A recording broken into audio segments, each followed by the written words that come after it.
And there is no safe place in South Florida tonight. These winds exceed the building code.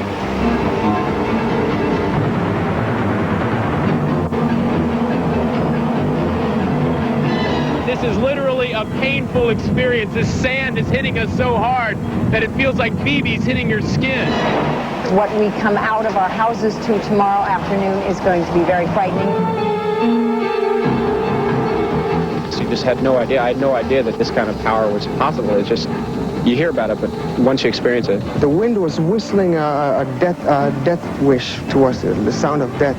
Everybody needs to be where they're going to be at midnight tonight. Midnight, Monday, August 24th, 1992. That was when we first began to feel the effects of the hurricane that would change our lives forever. I'm Brian Norcross. This is what's become known as the bunker here at WTVJ. This is where we spent the fiercest hours of the storm, hours that were terrifying for all of us here in South Florida. Midnight is also the time that many of you began to lose power, and with it your ability to watch our coverage on television. In the next 2 hours, we're going to relive Hurricane Andrew as it happened. And we're going to begin on Tuesday, August 18th. At that time, we were tracking what was then just a tropical storm. As this comes along, if it gets close enough to that, it's going to get swept up in that flow and go that way. But so far, it's looking like it's going to stay south, and this system is going to move away as well. So this bears very close watching, especially late in the week. Let's go ahead and locate it for you so you can plot it. 19.2 north, 59.5 west, 50-mile-an-hour winds, west-northwest at 21, and there you see the central pressure. It's reported now that it may be forming an eye. It was disorganized, becoming a little more organized, though. And the question is it a threat to us? It's only a threat in the sense that it's not that far from us by the way these storms go. We are expecting the storm to start turning on a more westward track similar to this. If the storm continues on this path, and it is heading right down the pike of due west at this point, we expect that the storm is going to be in our neighborhood here by early in the day Monday. A hurricane watch is now in effect for South Florida. As you can see, it is almost 2 o'clock in the morning, and here at Varadero on Coral Way, every single one of the cashiers is busy. They've been busy all night. We're low enough for a couple days, 3 days at the most. And we strongly recommend that they follow the law and evacuate. It's for their own well-being. This is serious.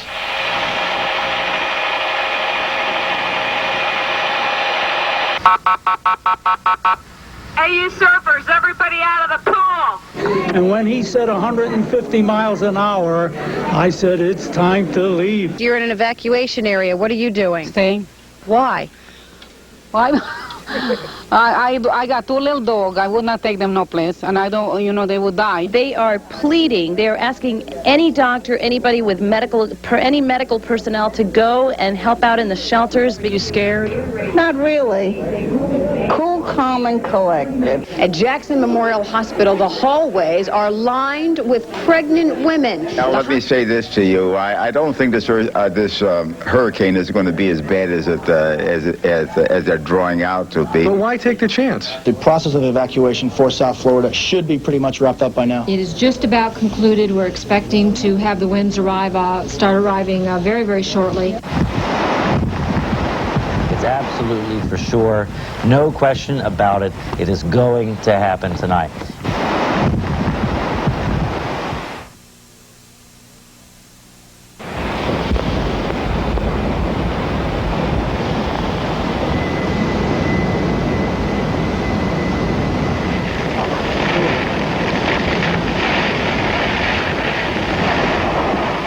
At this hour, the center of the hurricane is located about 40 miles due east of Miami. And it is a big hurricane.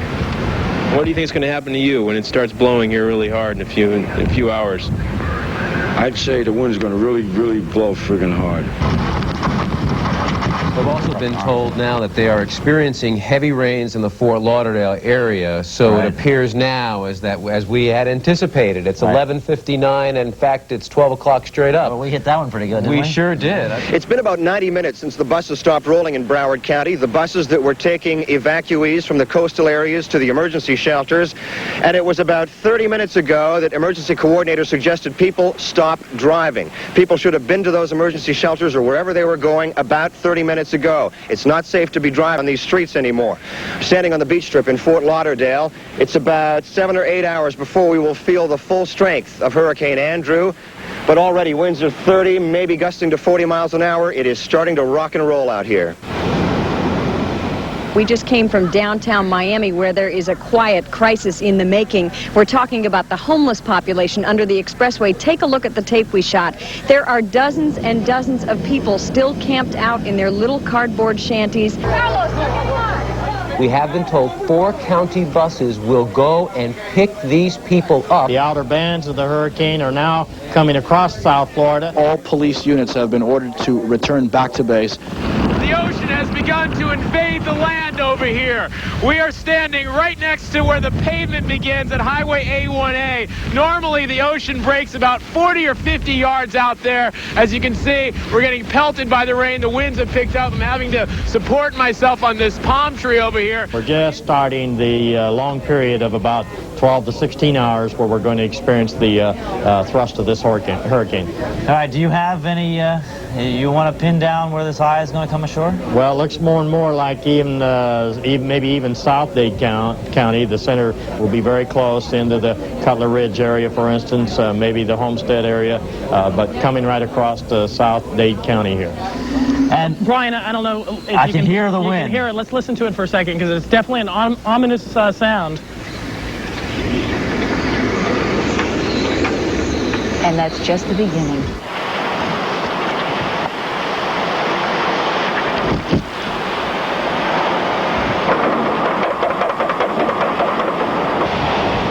And here are the effects of Andrew as he begins to arrive here on Miami Beach. You can see the palms blowing, and then over here, you can see the sand. It's almost like a blizzard, a snowstorm of sand. And here you can see the wind is really picking up. In fact, the car is rocking back and forth, and I'm sure that's evident in the picture. Here's a bicycle tied to that sign that's just flapping back and forth. And as we look down Ocean Drive, we have spotted what may be some of the first real damage, a window that's been knocked out in all likelihood by a piece of construction debris or something that's been picked up by the wind and then thrown right through that window. And on top of this 8-story building, there's a flag on a mast that is, well, it's hanging on there. I'm not exactly sure how. We'll see whether that's the white flag of surrender. Everybody has basically left the beach, the white flag blowing.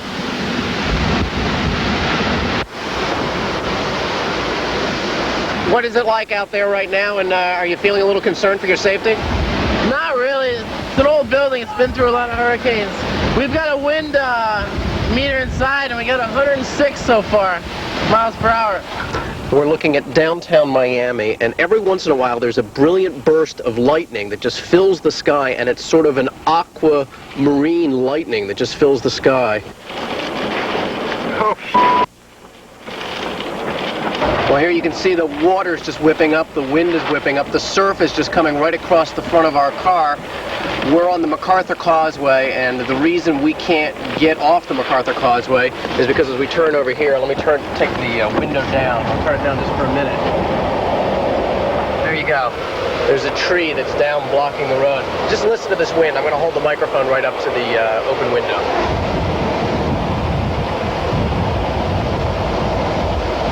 We're asking everybody to get into a position where they can be safe and not be moving about for the next couple of hours, because we're about 15 minutes away from supposedly the worst part of the storm. So we're asking everybody to kind of get a safe spot and hang loose. Point two, live control. So let's try that. Right there. I don't care. Drive. We may be into something here worse than what we thought. Just keep an eye on us, will you? Hurricane warning. I see you, man. Let us know what the deal is. This is a strange position to find myself in, but I'm laying on the floor of the car. My head's right up here on the seat. This is the reason I'm sort of sideways. We're underneath Metro Rail. The winds are gusting outside our car up to 165 miles per hour. The car is shaking as if there were 10 people on either fender bouncing it up and down. You can see the camera bouncing here. I've got myself in this position in case some debris were to fly through and maybe hit a window. At least my head will be out of the way. Photographer Steve Schneider on the other side there, you can't see, but he's in somewhat of the same position as me, other than the fact that he's somewhat taller than me. He's 6'5", so he can't get down quite as low.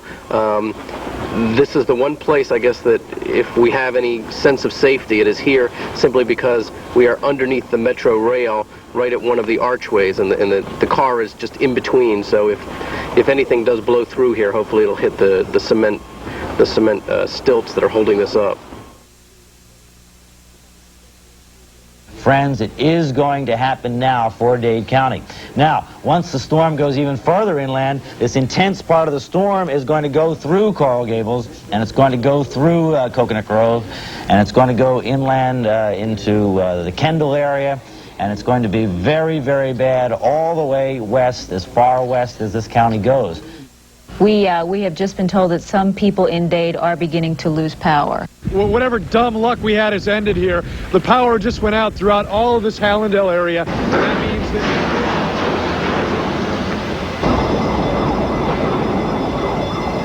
When you see us move and you're watching us, we want you to move to your safe spot. I'll tell you what, maybe, Raphael, you could find a couple batteries here to bring in here as we go in here so that we don't run out of power. Although we're going to, I guess Tony has a mic in here that we can use no matter what happens battery-wise. Here we are, Brian. We're all set. We're all set. I'll tell you what, this is the safest spot, without a doubt, here at the station. The absolutely most intense part of the storm right now is coming ashore at South Miami, Cocoa Plum area, the Gables Estates, Gables by the Sea, all that kind of area, just south of the University of Miami. Do not think that you are in any way safe if you have not hunkered down and got that mattress over you, friends. This is the time to do it. Get to that interior closet, get a mattress over your head, get your family in there, and just wait this thing out. In Kendall? Storm shutters have blown off, trees are down. Fences down. Fences down. The eye is just coming ashore there in Cutler Ridge. We have no Miami radar, so we can forget the Miami radar. It fell off the building. All we can tell people is hang on.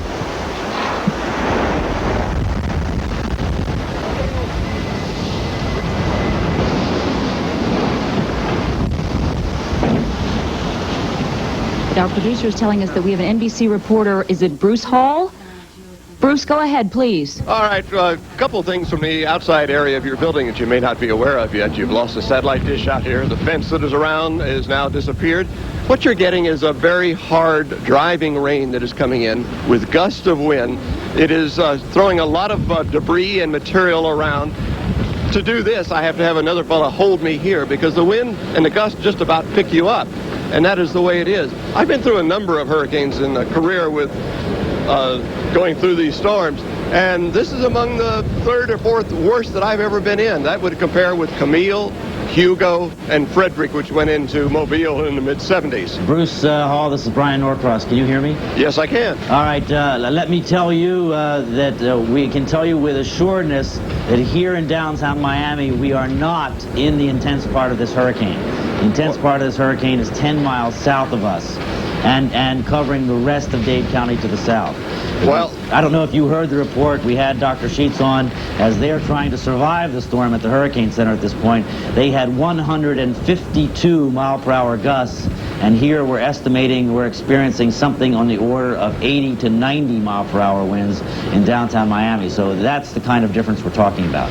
And it is a very significant difference. And while you were talking about winds of 80 to 90 miles an hour right here, and you're protected by some buildings occasionally in the downtown area, right, once you get up to 150, that is a major difference. And we can tell the effects of that as we see the wind and the rain and debris come through the area. And you can tell in certain areas, probably to the south as you indicate, it's got to be a lot more severe than this. Well, I can tell you with absolute assurance, we have people that have died. I mean, I say that just because we know what the weather conditions were like, and anybody there would not have survived along the bayfront in South Miami with those kinds of winds. Gee. I tell you, Bruce, better get in. If you're out there for our sake, please come on in.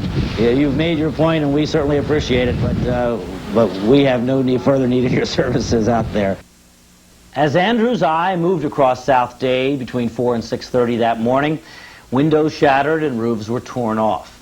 Amazingly, even as their homes were coming down around them, people called in to be our eyes and ears and to find out if it would ever end.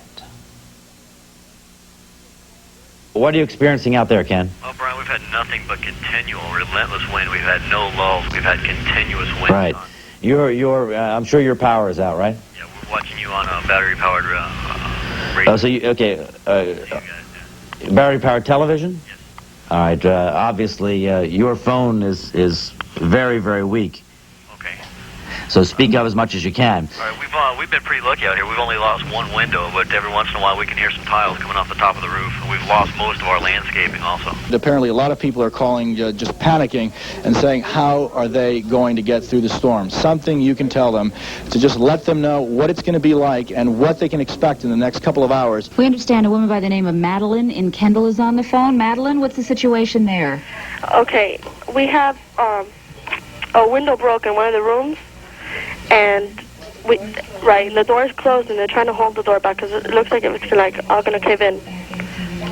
All right, that's what you need to do. You need to do everything you can to hold that door in, Madeline, and you all get all your might behind that, because you need to stay in that enclosed room there and not allow that in. Those interior doors are not made to withstand it. What's going on now? No, well, we're in the bathroom. My father and my brother-in-law are holding the door. All right, well, as many people as you can get on that door, you need to do that, because you are going to experience this intense storm for a good while longer. So do the best you could do to give them as much help as you can there, because it is not over. It is likely to get worse again, okay? Okay, and how long? We have a long time to go, okay? We have hours to go here before this is over. It's going to be very, very difficult, and you're just going to have to decide, we're going to stick this out, and we're going to stick together, and we're going to make it through it, okay? Okay. You know, it's chilling that the things we just sat here and talked about a couple hours ago are happening in almost precise detail. 164 miles per hour is what the winds peaked out at the Hurricane Center. 164 miles per hour. Over there, we have just left the Metro Dade Aviation Center. This is a privately owned building where planes have been turned upside down, torn apart, the wings destroyed on this particular private plane. Many of them just completely out of commission for a long, long time. Hangars destroyed, equipment everywhere. This is total devastation here at Tamiami Airport. By no means are things back to normal. And they're just coming out of the house now for the first time since the hurricane hit. This is about 8:30 this morning. Oh, my goodness. And this is their view of their bedroom. This place looks bad. It looks like Hiroshima. Tell me what you see. What I am not seeing is no emergency vehicles, not police, not rescue, not fire rescue. Forget it. The airport is closed. It's about 8:30, and we're going to tell you that parts of Ocean Drive are basically impassable. It's not a good idea to get out here at this hour. Huge lights that have tumbled down onto I-95. As you can see, nobody's getting through, and nobody's going to get through for some time.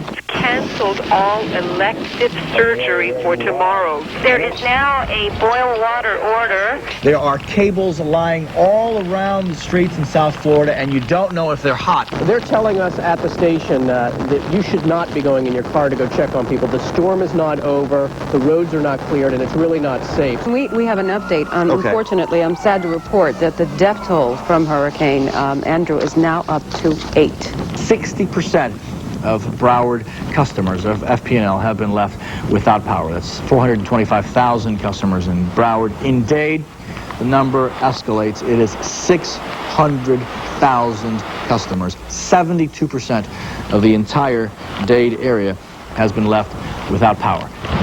As of 10:55, police have announced that all of unincorporated Dade County, south of Kendall Drive, is declared a restricted area. You're going to see before the day is out some more pictures, even worse than that. We're going to take you into a young child's room. This boy was sleeping in his room, and at around 4 o'clock, they heard a big gush of wind, so they decided that they would get everybody and move them into the hallway closet. Then, just seconds later, the roof here collapsed. The ceiling collapsed, and this here is where the boy was sleeping. So they got him out of here just seconds before. Seconds. Yes, just seconds. And I dare say that this story is likely repeated in many households across South Florida. Let's get right now. The Country Walk, 137th and 152nd Street. There is not a roof to be found on probably every house in this neighborhood. Many of these people woke up early this morning to glass breaking, the roofs caving down on top of them during this hurricane that hit its full force, seemingly right there in that area. This must have been really scary. Well, I'm a nurse, and I've been through some... Right next door. There you see some of the roofs that have caved in, and this is just some of the people that we talked to. And the kids were saying, "Mommy, what happened? Why is God doing this to us?" And my husband was holding the roof. My father-in-law was holding the roof. Everything fell off. This is terrible. I wish I'd never go through this again. Next time I'm going to a shelter. I don't care. We have some pictures that are just back from Perrine, where the National Guardsmen arrived at a house. Inside that house was one of the victims of Hurricane Andrew, killed when the roof caved in. We need to get to Cutler Ridge now. We can go to US 1, but it'll be too crowded, sir. We'll never make it. We'll go to the next lane, make the left. We'll be there. Air Rescue had also arrived on the scene, but it was too late from what we understand. Meanwhile, not far in the same neighborhood of Perrine, 2 school buses apparently blown hundreds of feet by the strong winds and nearly crashed through a home, from what we're told.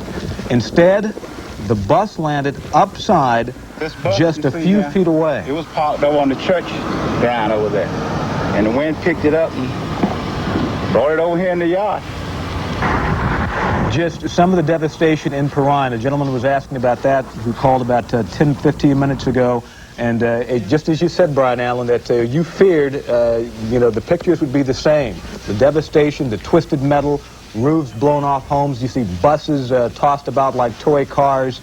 It's a mess out there. I just returned from what I thought was perhaps the most dramatic scene that I've had experience with yet in this hurricane, and that's at Baptist Hospital, where the victims of Hurricane Andrew are just coming by the dozens.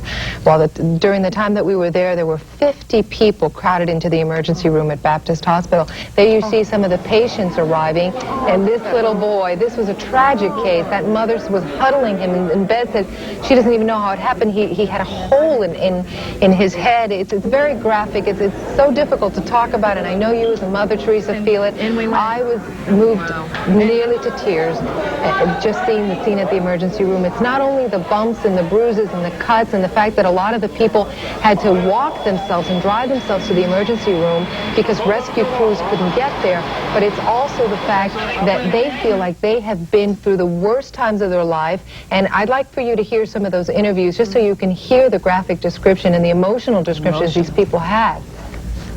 In our neighborhood, it really just went right down the street, took off roofs, blew out windows, overturned trees. It's It looks like a war zone. All you hear is things crashing, and you're going, oh, God, what was that now? You know, and you're huddled in the bathroom, and you got the little radio on trying to hear what's going on. 2x4s flying all through my house. I've lost everything I had. You lost everything? My house is it's totaled. How did you hurt yourself? I don't know.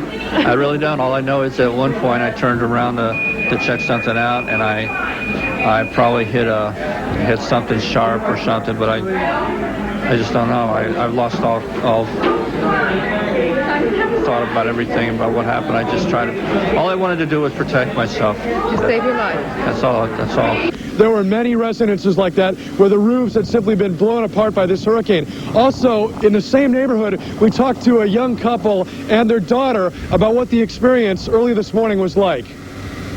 It was absolutely terrifying, especially when we heard like the tiles coming off the roof, and you know, so tempting to look outside and see, but of course we didn't. We had everything pretty well battened down. Where did you sleep? In the closet, and the fence flew down. Tell me what you were thinking last night. That our house was gonna break. And your house kind of did break. Yeah, kinda. But what was it like sleeping in the closet? What we do? We went what? Camping. Did you go camping? That's good. Camping in the closet. And when you were scared, what did we do? Hold hands. We sat in the closet and held hands. Well, they held hands and they went camping in the closet. I guess that's probably for a 4-year-old the best perspective for what a hurricane's like. Fortunately, she and her family did just fine, as did most of the folks in this neighborhood. A lot of damage, but very few injuries and no deaths in this neighborhood that we know of. Once we can get Sky 4 up in the air to really start to focus in, you're really going to be surprised by how much damage there really was. We understand right now we can perhaps get the first look at what's going on up in the air from Sky 4. Rob Pierce, are you with us right now? Yes, I am. We have Buddy McKay on board the helicopter with us. Also, Linda Shelley from, she's the head of the Emergency Operations Department. We're going to look to show you some of the devastation down here at the Dayland Trailer Park. You can talk with both Buddy McKay and Linda Shelley and ask them questions. Mr. McKay, I saw the wide shot, the wide view just before our photographer Rob Pierce zoomed in on some of the tops of some of these buildings. What is your initial reaction? When I saw that, I gasped. Well, we've been gasping also. This is incredible. It has just flattened this area. I had seen the other surrounding areas, and clearly there's been a lot of damage, but this can only be described as total devastation. President Bush, as we have made an announcement earlier, is going to be arriving sometime around 5 o'clock this afternoon at Opelika Airport. What is the governor going to tell President Bush? Well, I think all President Bush has got to do is take a look at this. Nobody will have to tell him anything. This is absolute devastation. If they're going to declare any place in America a disaster, it would have to be this one. There are concrete telephone poles lying on the ground, and there's just nothing but little bitty fragments of what used to be mobile homes. Okay, Rob, do us one last favor. Just give us one last look of this area. And is the devastation as far as you can see with your naked eye? Yeah, look at it. It's as far as we can see. I mean, there's an area out here that things are looking a little better, but look at this. I mean, the roofs of the houses are gone, and this is a good mile away. Yes, I'd have to say where you see a house with a roof that's even partly there, it's in pretty good shape. I mean, look at this. I mean, this alone tells you the strength of the storm. It just whipped this house right apart. What about rescue personnel? I mean, do you see emergency vehicles in there, ambulances and the like? Not a lot right here. I'll tell you what, Tom, as I worked my way down to pick up this helicopter, there were a lot of people on the road, needlessly on the road, just to get a look at what's happening. That's slowing down emergency vehicles tremendously because they can't get around. We can't urge enough for you to stay in your homes or stay in the shelter or wherever you're at. Don't go out sightseeing at this point because emergency crews and cleanup crews have got to be able to get around. Sky 4 is over just south of Tampa Airport at 500 feet. Rob, Brian Allen, one quick question for you. As a guesstimate, 90% of structures in that area damaged? I almost have to say close to 100. What about you, Mr. McKay? I don't believe I can see a single, I don't see a single structure here that doesn't have major damage to it. As you can see, a lot of flooding over here. Look at the street. Right. What that is that's not heavy rain, and you can see the sand, see all the dirt up in there. You're absolutely right. That's the ocean that has come in there in this storm surge that came across. There, you can see the incredible damage. How many feet would you estimate at this point by looking at some of this? Well, it seems to me that we have evidently didn't have quite as large a surge over the whole breadth of Brian, look at this. Look at front. this. A boat in the pool. Ooh. Well, there's a classic shot. Talking for Rob Pierce is in Sky 4 over Miami Beach. I understand they're getting ready to open the MacArthur Causeway, and folks are heading back. And boy, look at that. Wow. Teresa, look at this. Certainly a huge traffic jam. Ooh. As we work our way around and swing around. I can't show you all the way over to the beach, rather over to Miami, but there is a significant traffic jam here on Watson Island, the MacArthur Causeway. People obviously trying to get back. Needless to say, if you can avoid coming into this mess right now, do it. Let me pan over here and show you this other side here. You can see how literally backed up it is on all the bridges, including the Julia Tunnel, which we flew over just a couple minutes ago. Now we're at Homestead Air Force Base. That's right. What used to be Homestead Air Force Base, I'm afraid. Look at this. We're going to work our way around here, and you're going to see some planes here that obviously felt the brunt of it. Every building here looks to have sustained major damage here, and as we work our way around here, you can see. That looks like that was a hangar for the fighter jets there. 200 units, we were told last night, were destroyed. Housing units were destroyed at Homestead Air Force Base. I think so. That's what we saw just a moment ago. We're being told that's an F-16, Brian. An F-16? Mm-hmm. Brian, it's like someone dropped a bomb on this area. I just can't even conceive it yet. And this building has just been blown flat. Look at that. Oh, my God. Do you know what that building was? Any idea what that building was? It's hard to say. It looks like maybe some type of warehouse structure, large panels, not much. There's some cranes down there. See the cranes? Yeah. Yes. We're right across from Toys R Us. Exactly. Actually, this is the Toys R Us store, and you can see it's pretty hit too. I believe this is a Home Depot of all things. How ironic, a Home Depot. Rob, your impressions. Were you prepared for this much devastation when you went up? Absolutely not. I was up through the storm all night last night in downtown Miami Beach, and I never expected this.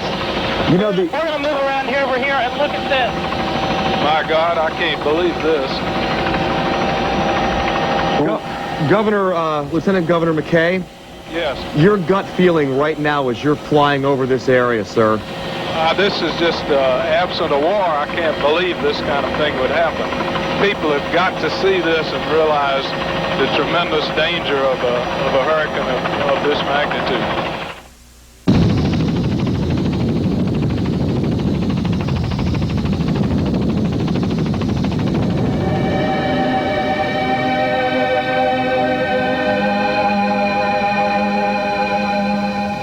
It was very emotional. We were in an open helicopter, so it was very clear to see. I did not see any home, not one home south of Kendall Drive that didn't have damage to it, extensive damage.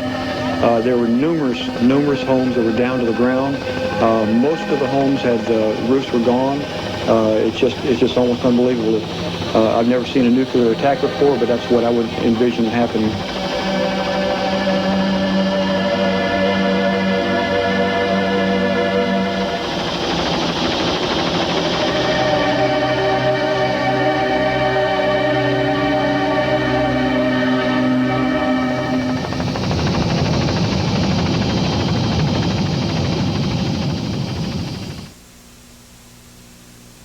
Okay, we've got some video now of Hallandale Beach. We can show you some of the damage there. This is driving down Hallandale Beach.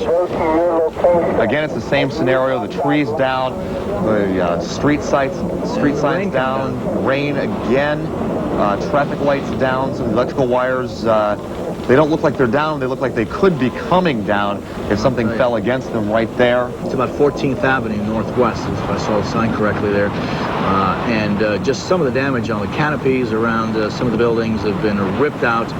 Some of the phones have been actually dented around. Some of the stop signs are down on the street, and some of the fish are down on the streets as well. So I think that was more likely from storm surge from anything else. I'd like to, if we have any more photographers going out like that and they find a fish or something like that, if we could try to get a relationship shot to at least show from the edge of the water as to where they find it. Yeah, that's because we're still waiting for some storm surge information. So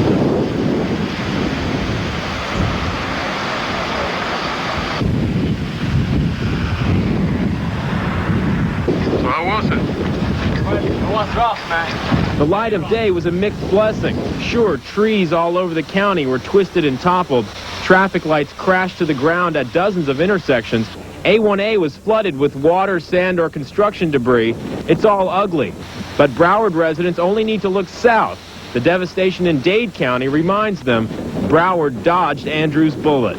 We're outside Miami Carroll City Senior High School, where we spent the night inside this shelter. There are still about 2,000 people inside. We wanted to show you what's happened outside. Take a look at this tree. You were speaking of trees that had been uprooted through the night. This is a huge tree. Whoa. I'm told it's a ficus, but I'm not absolutely sure. But it may or may not be salvageable. This is one of the trees we observed from a loading dock just here on the end of the school building through the night. We were able to watch some of the activity from inside. Believe me, it was a dramatic scene even after dark, but looking at it now, we had no idea the scope of the damage. Again, this is just one tree. We're not talking about residences or losses of life just yet in Carroll City.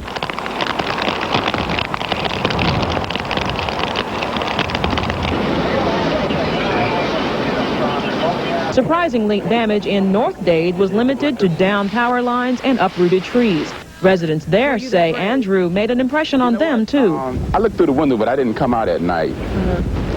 Because I thought I had like a lot of damage on the fence, but it was just like busted open. So I can kind of repair this myself. I got a lot of down power lines. Right here, watch those. In the trees. I had just gotten out of the in bedroom and moved to an inner bedroom. And then I heard the boom.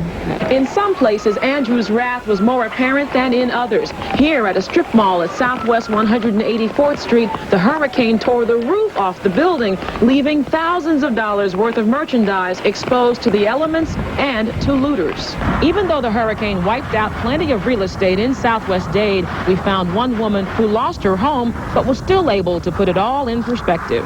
What are you going to do, you know? I mean, it's like everything. I lived there all my life. I was born there. I mean, it's like pictures came off the wall, portraits, fan pictures. Everything is just, you know, nothing. All the couch is in the pool. For the record, Smallwood admits she has homeowner's insurance, but she's especially pleased to have survived the big one with her family, if not her home, intact. We don't have no clothes to wear. We're trying to see what we can get now.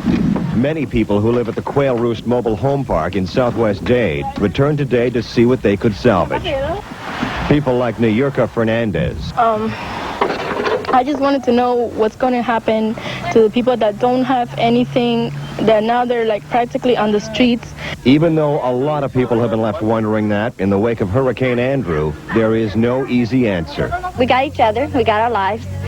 We got the Lord. You know, there's people that lost their lives during this. This house is on 197th Avenue, just west of Chrome Avenue. Let me tell you what happened here this morning. When the storm hit at about 5 o'clock, there were a dozen people huddled in that home.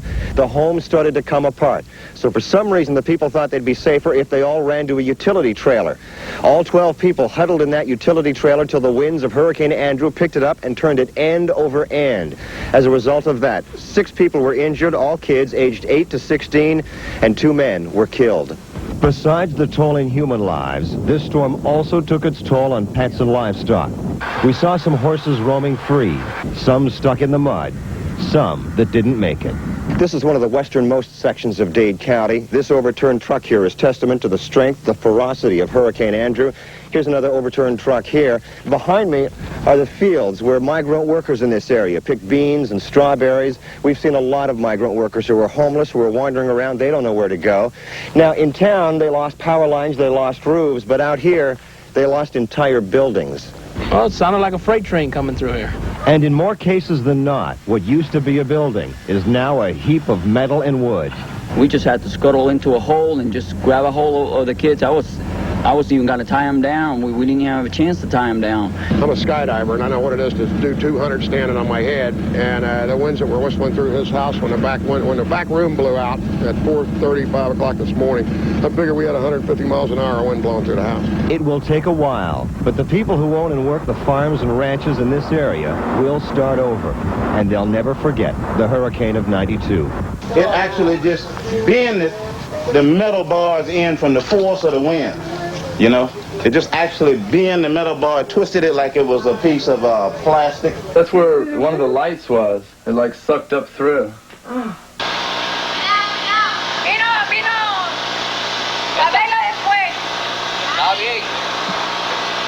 Ahorita vamos a bajar por allá. Ahora yo voy a bajar para ella. Paulita, está tristona, ¿eh? Pobrecita. ¿Quién es esta familia de ustedes? A man was holding his daughter very close to him, and through the window a piece of plywood fell and hit her directly and killed her as the man had her in his arms. It would be terrible if some people had decided not to leave, because I don't see how they could have survived this. It's terrible.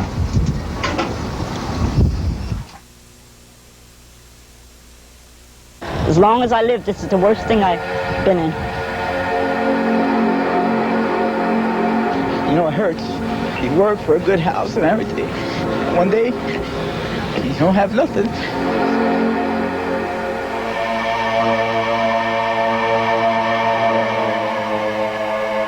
This used to be all trees and shade and everybody happy and peaceful. It's like a bomb hit here or something.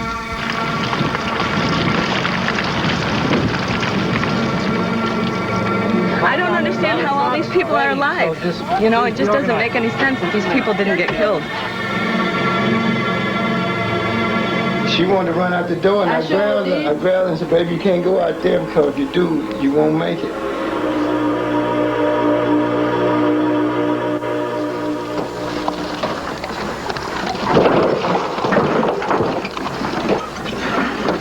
In my wildest nightmares, I'd never imagined something like this happening. We decided to get up the courage to open the door, and I opened it. And I pushed it a little bit, but the power from the wind was so strong. And I looked up, and all I saw was the sky.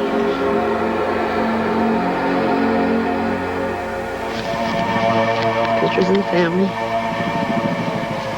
That's my niece and my great niece.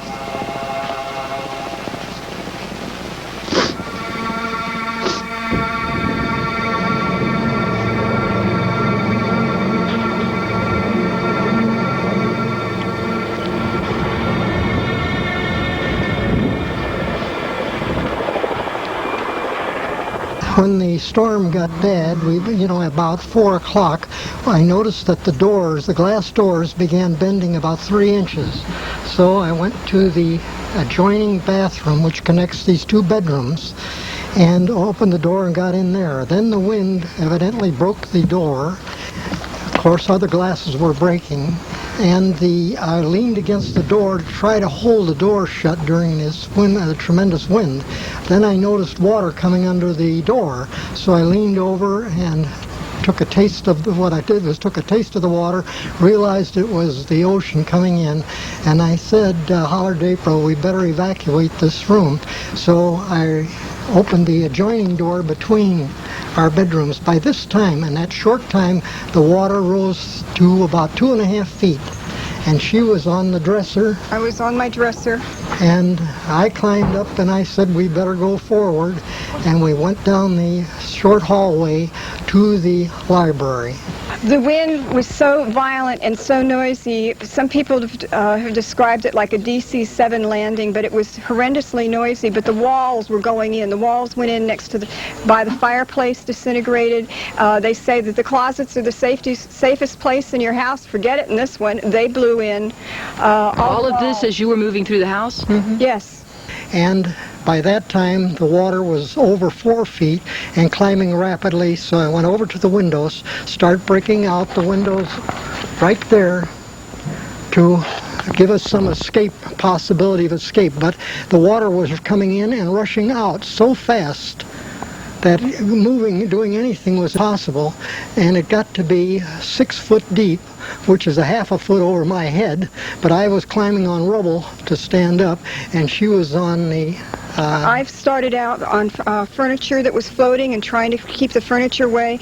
Elliot had grabbed a life ring that he had in his bathroom for his sailboat, and I had taken a vest off of my dinghy and decided during the storm I'd better get dressed, and I better put the vest on. So the vest held me up, and so I didn't want to leave him right away, needless to say. And one of the things that's very strange is you watch all your furniture going past the window. Outside. Outside over here, you saw it washing past? Washing past. How did you feel when you emerged from this house and you saw this scene around you and knew you'd survived? We are alive. Where were you when the roof blew off? We were in the bathroom then. That was after it got really bad. And this is where I spent the worst portion of the storm. And my contact was the radio, and I listened to Brian Norcross, and the information that he gave me was so important. It's very, very important to have that voice to tell us, to guide us through. It's a very frightening experience, but to be able to know that what's coming, to know, is so important. And that's what brought me through. It was like I was not alone. I had a voice in the wilderness. And when you said you guys were leaving the studio, we moved right along with you out of our bedrooms into the hallway. And the most frightening experience of my entire life. I mean, we were praying out loud that we would be alive the next morning. We were hunkered down in the kitchen area back here, trying to wait for the storm to go by, and the front part of it came by and off went the roof. So we whisked out of there and went to the back bedroom, and fortunately the roof stayed on back there. We went with a mattress overhead and a chest of drawers against the door and held it that way, and that's the way we set the storm out. And we were under debris for 6 hours. So you were actually buried in your house? We were buried under the litter. We could hear a house just being totally destroyed, everything in it flying around, winds going, and I was like, God, just please don't let us die in here, you know? And you didn't? No, we didn't. We made it. Thank God we made it. You're laughing through this. How can you be laughing when something like this? I don't know why. How can I do it? I live here. I can't do it. Were you inside when the? No, I left the last the time happened. Right. Yeah. At least you're alive. All my life happened with the house like this, and now no more. I don't know how to do now. You have insurance though, right? Yeah, I have insurance, State Farm insurance. Yeah, I think he can help me. They can help me. It's terrible. Yeah, it's terrible. Yeah, that was 100%. Yeah. Yeah, we can use it. All the stuff just blew out on the side here. Yeah. Yeah. You can move up there. Yeah, easy, okay? Yeah.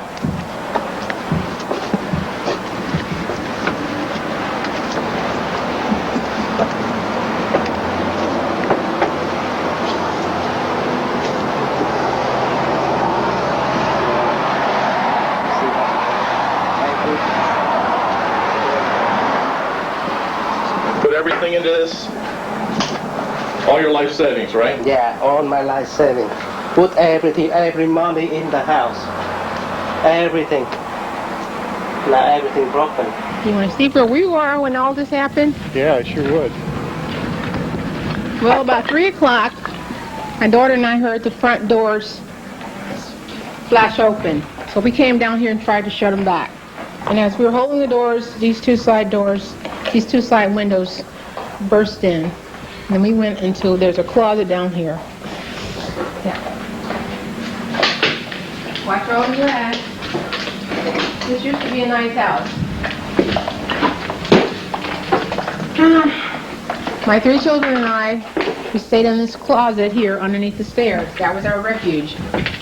That was it right there? That was it right there. We couldn't go to the garage because our garage door flew off and the side door to the garage also flew off. So that was our only refuge in this house. That had to be absolutely frightening to be in there. That was beyond frightening. That was a supernatural experience that scared us beyond explanation. The upstairs is demolished. We can't even get upstairs. I can't get out because my car keys are lost someplace upstairs, and you can't navigate through to go look for anything. How about your kids? My kids? You talking to them? They're petrified. They prayed a lot. They're petrified right now. They're really not talking because they don't really know what we're going to do. Just waiting for Mommy to come up with some solutions, which she doesn't have right now. This is it.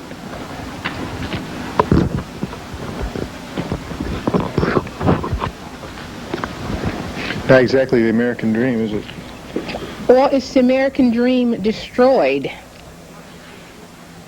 which is even more of a letdown, to have the dream and then to lose it. It'd be better not to have had it all.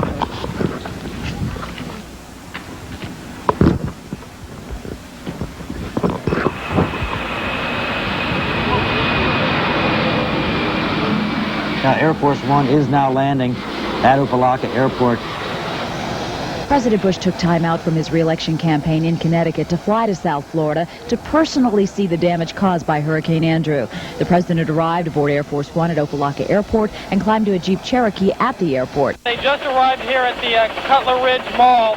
He's in. He should be getting out of his car right now, coming up shortly here. You can see the motorcade just pulled in.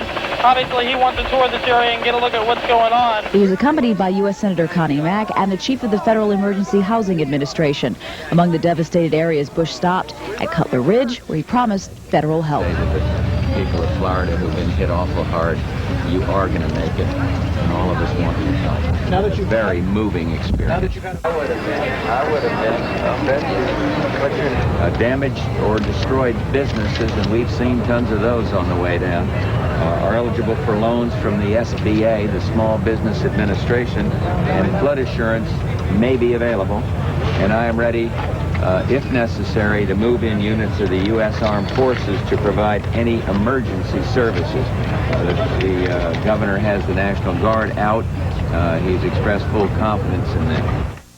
As that day turned into night, many South Floridians faced the darkness exhausted and full of uncertainty. No food, no water, and no place to go. For others, shock had turned to fear. Fear that the few possessions that Andrew had spared would be stolen by looters. I wouldn't do anything.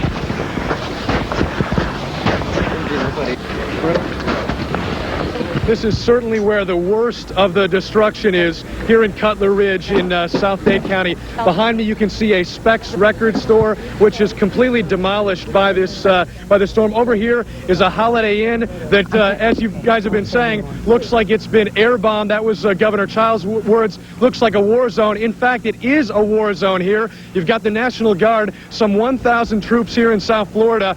And they're here for a reason. Let me show you for just a moment, and I'll just wait to tell you what this is. It's a confrontation between a suspected looter and the National Guard. Stop fighting. Stay down, man. Take the gun. Get the gun out of here. Get the gun away. Stay down. Hey, hey, hey. Hey, look, give me the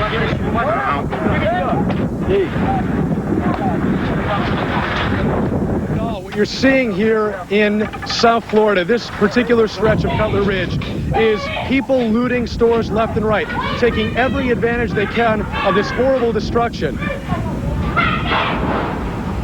It's chaos. It's complete devastation. It's people in distress, looters.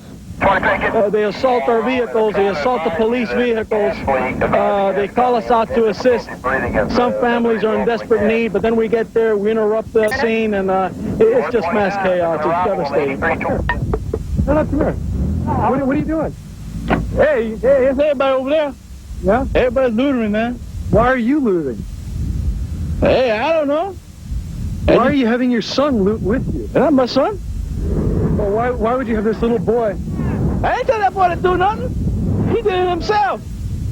You think this is what you ought to do in a situation like this when hundreds of thousands of people might be, you know, their homes are devastated and you're looting? Why? Do you want me to take it back? Yeah, I do. Okay.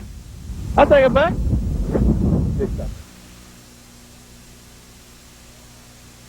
A curfew is hereby immediately in effect to last until rescinded by further order from 7 p.m. to 7 a.m. for the entire area of Dade County, Florida. Curfew goes into effect. What are your orders? Everybody out supposed to be arrested after 7. We are at South Miami Senior High School, which is fast becoming the shelter of record for those people who have been transported up from Kendall and the South Dade area. There's a little bit confusion about how many of these people are actually going to make it in, but at this point, let me walk over here and talk to this woman.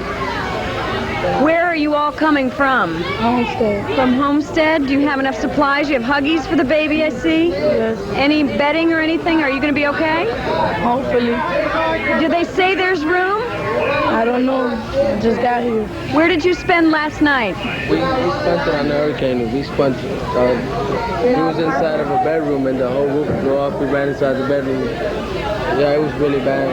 All right. Terrible hurricane. I don't never want to go through it again. Let's see if we can skirt through here, but they are trying to get all of these people registered at this shelter. They need to have a record of who is coming in and where they are coming from, and hopefully the supplies will hold in this shelter. Where are you from? Homestead. From Homestead? Are you okay? ¿Todo está bien? No. La casa? No casa. No home? No home? No home. My daughter. What happened to the house? It collapsed. The whole roof came down, everything came out. Were you guys inside at the time? No, we were at the shelter at the time. Okay, and then they moved you into this shelter tonight? No, we were here since yesterday already. Okay. You have enough supplies and bedding and all that? Yeah, pretty much. We got everything. Hang in there. The last of the buses has arrived at South Miami Senior High. We are told this place can accommodate 2,000 people, but I just spoke to the principal of the high school, and she says they don't have the supplies to accommodate that many people, and I'm still watching them come through the door.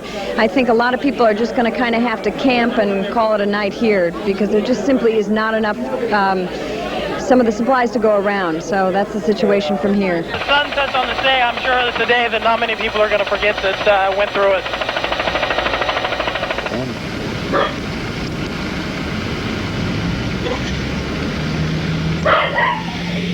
Must have been right behind us.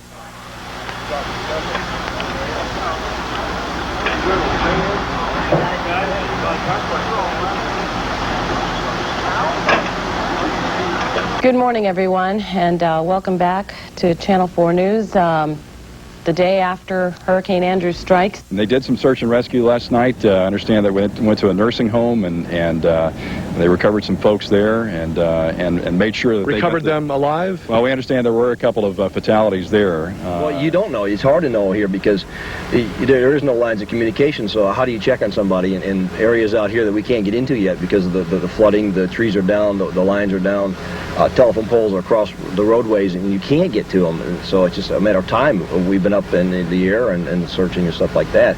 So you don't know what we've got to look forward to yet. Go find him. Check it, Sam. Get in there. Right now we're checking a pile of rubble. It looks like it was probably either a bathroom or maybe part of a kitchen, which is an area that a person may have been in when this occurred, and waiting for the dog to give me an alert and to show that she smells the scent of a human, or a lot of times it's the scent of some clothes that were freshly worn. Check. Good girl. Check. As every minute goes by, if there's somebody that's trapped and somebody that's injured, their health's going to possibly get worse. So we're trying to use every possible minute and second that we've got to try to locate somebody that's injured and take them out and help them. Sam, check it out. Good girl. Crawl. Easy, easy. No, down. 12 confirmed deaths now just reported here at the Emergency Operations Center through Metro-Dade Police. 12 people dead now as a result of Hurricane Andrew. For those in the path of Andrew's most intense destruction, life had been reduced to the most primitive of conditions. Dade County, south of Kendall Drive, was a different world, a world so tragic, so bizarre, that it seemed unreal. It was a world that brought out the best and the worst in people. It was a world that hovered on the edge of anarchy, and where heroes walked every street.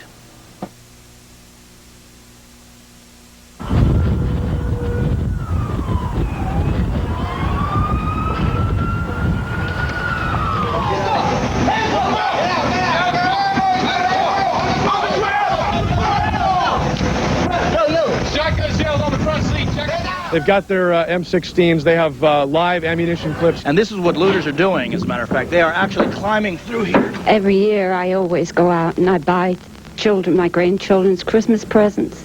And I had them stored in the hall closet, and they stole everything.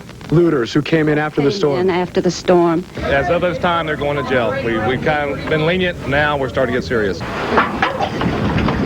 Stay here. You stay here.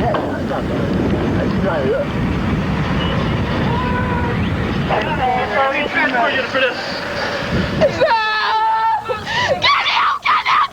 Why are you looting? None of your business. I don't feel sorry for you because I don't have food in my house either. I don't have water. I don't have a roof. I don't even have a car. All looters will be shot on sightings. And that's a real gun in your hand? Yeah. It's a real shotgun?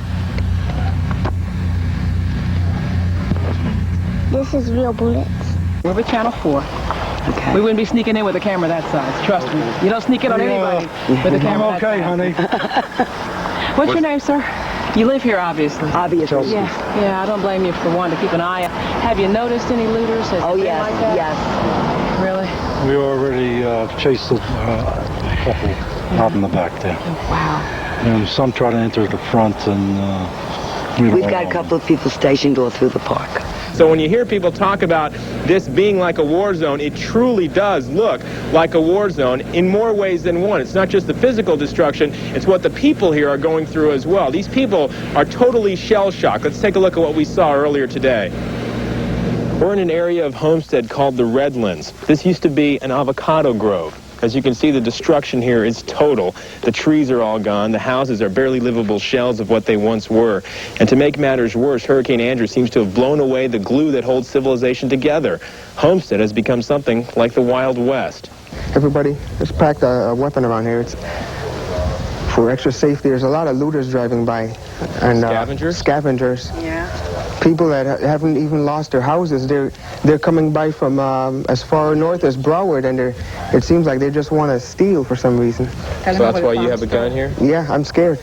I'm scared. I don't want to shoot anybody, but if we're going to defend ourselves. So you feel like this is the wild frontier? It's back in the 1800s. I feel like this is the planet of the apes. So you walk around with this all the time? Oh, I have.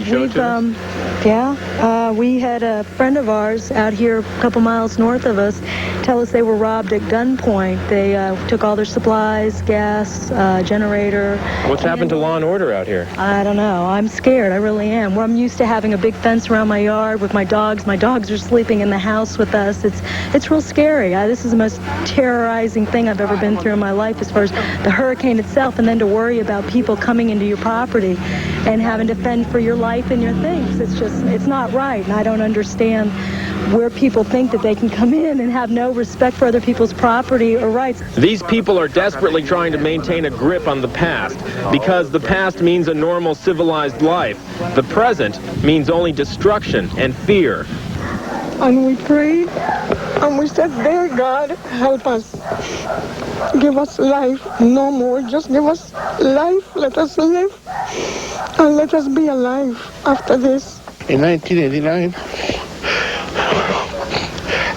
I left St. Croix, where I was born, the day before Hugo. And 3 years later, Andrew almost killed me. Yeah, I sleep with the gun right there.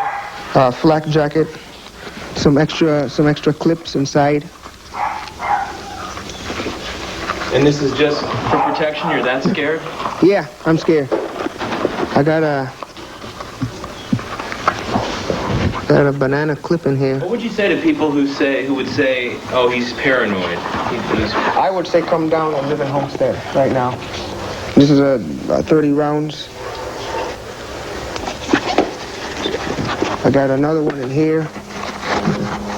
I would say come down and spend some time in Homestead, and pretty soon they'll be packing guns too. I keep thinking I'm going to wake up from this dream, and I'm not waking up. I haven't slept since the storm. It's horrible. The wind was whistling a death wish to us, the sound of death, like the Grim Reaper was right at the front door. I don't feel like living here anymore. I mean that, George. I wouldn't buy a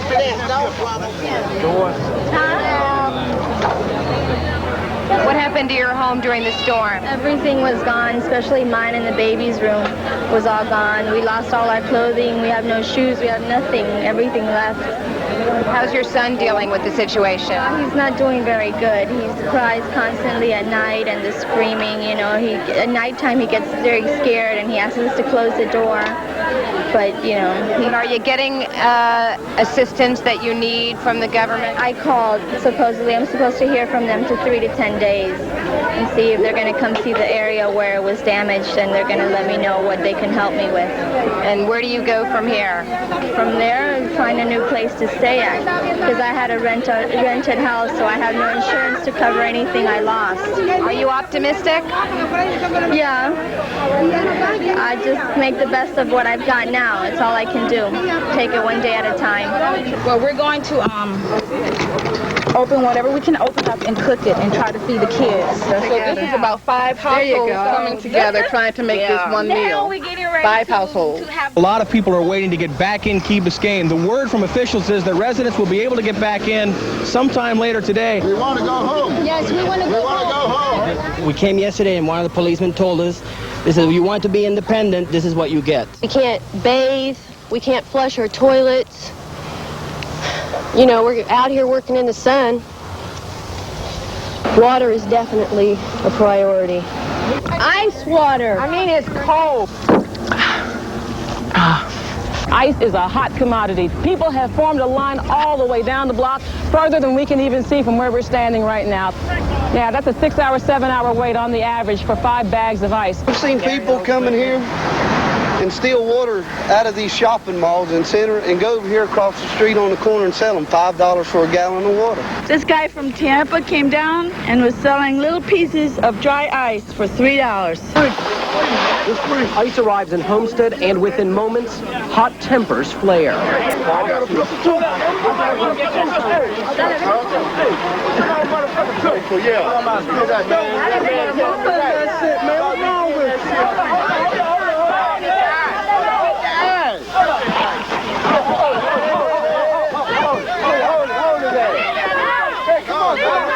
When these vehicles do arrive in your area, please don't mob them. Please act in an orderly fashion, or else they won't let us bring you anything else. Hey, hold on.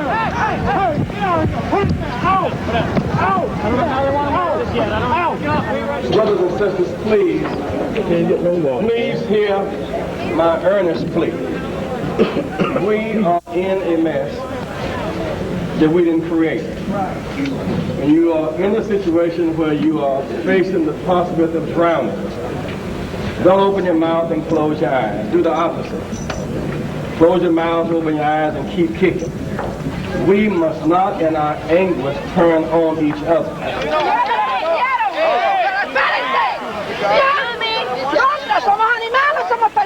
We've run out to call materially. There will be more later today. We need you to come back later, please. This is a real tough way to try and live. You got people scavenging, just literally scavenging. I'm sure they're happy to have all of this stuff, but you know, here in the midst of all of this, you've got kids scavenging for toys. But still, there's a lot of need and there's a lot of frustration. And as we've heard, if it wasn't for the National Guard and police, people would be getting shot. It's just that tense out here. There's already been gunfire.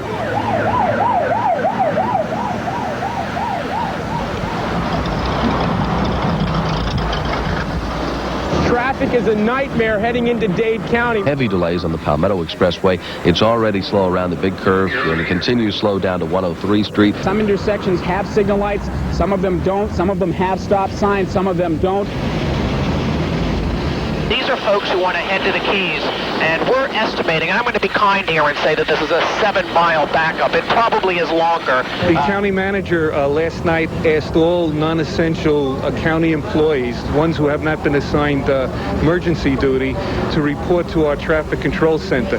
We're giving them brief training and assigning them to direct traffic physically at those locations where traffic signals are not working. Yeah, that was the intersection. Are you having any problem with the people obeying you? Most of them, once they understand, once we got our signals clear, they understand what we're doing, they're doing it. Wait. Let these two by. Make sure you do your gas mix right, because if you don't mix it right, it'll burn up. That's the reason all the people are doing themselves.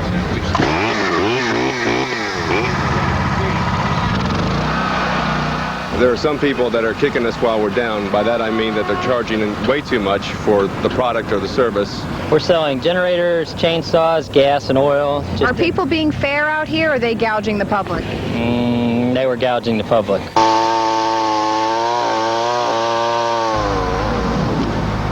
We're at Kendall South Boulevard and Southwest 103rd Avenue. I believe this is 103rd Avenue. Take a look at the devastation over here. You can see all the trees are gone. And Kelly Craig said something earlier that was very apt, and that is you never really perhaps realize how beautiful trees are until you end up in a situation like this where they are all toppled and the beauty of the neighborhood is ruined. No, we can't save this. All of this has to be removed. These trees will never grow again. We've been taking this down for 3 days now. It was the biggest tree in South Miami over our house. It destroyed the roof.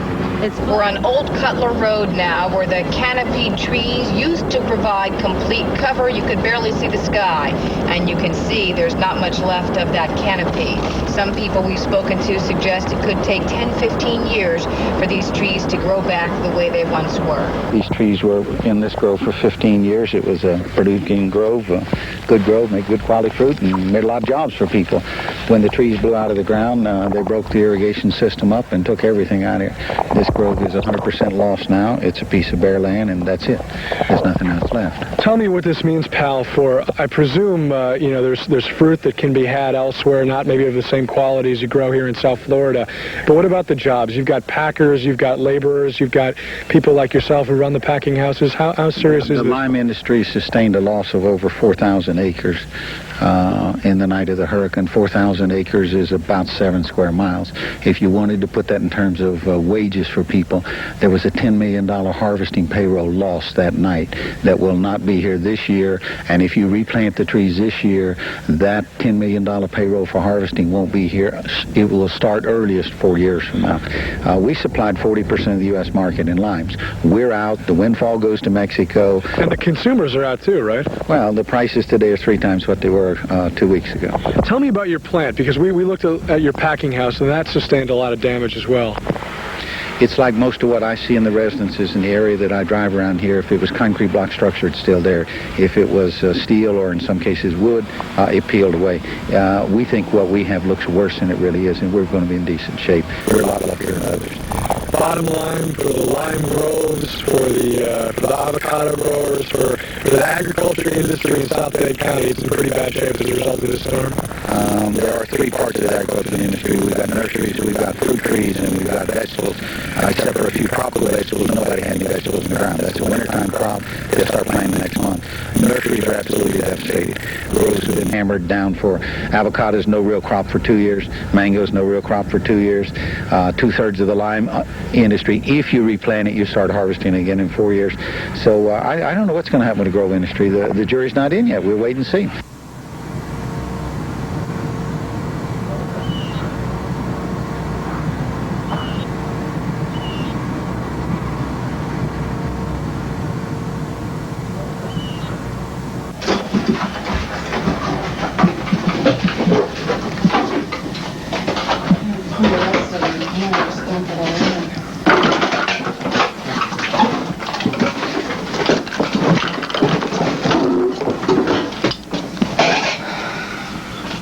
Okay. Well, this is home sweet home after Hurricane Andrew. You know, a lot of this stuff is, you know, like the old stereo, the old black and white TV, and you know, some cast-off kind of things I just brought down here to kind of get started. And yet, I should probably pitch it all out, but because it's been with our family for so long, like the speakers for the stereo, we bought those the day after we were married. Okay, so I should toss them. But then you go, wait a minute, it's been through a lot, and now it's been through a hurricane, so of course I'm going to keep it. Thanks, Andrew. My daughter's radio, the box for my miniature car, and my wife's placemat. You know, stuff like that she'll ask about, so I gotta have it. That's it, man. I'm gone. I'm out of here. Your neighborhood's been wrecked. So where do you go from here? Insurance. Has anybody from your insurance company? I see you've got Highlands Insurance up. They haven't been out yet. Not yet? Not yet. This is their chance to really show what they can do. They've been collecting the premiums all these years. Now what we expect them to do is show that what they're there for. It's time now to write the checks and get these people's lives back in order and get them some money so that they can start to rebuild. You filing a claim today? Yeah, I got a claim with Allstate, yes. How's that going? Well, they've been here for about 5 hours. We're still waiting.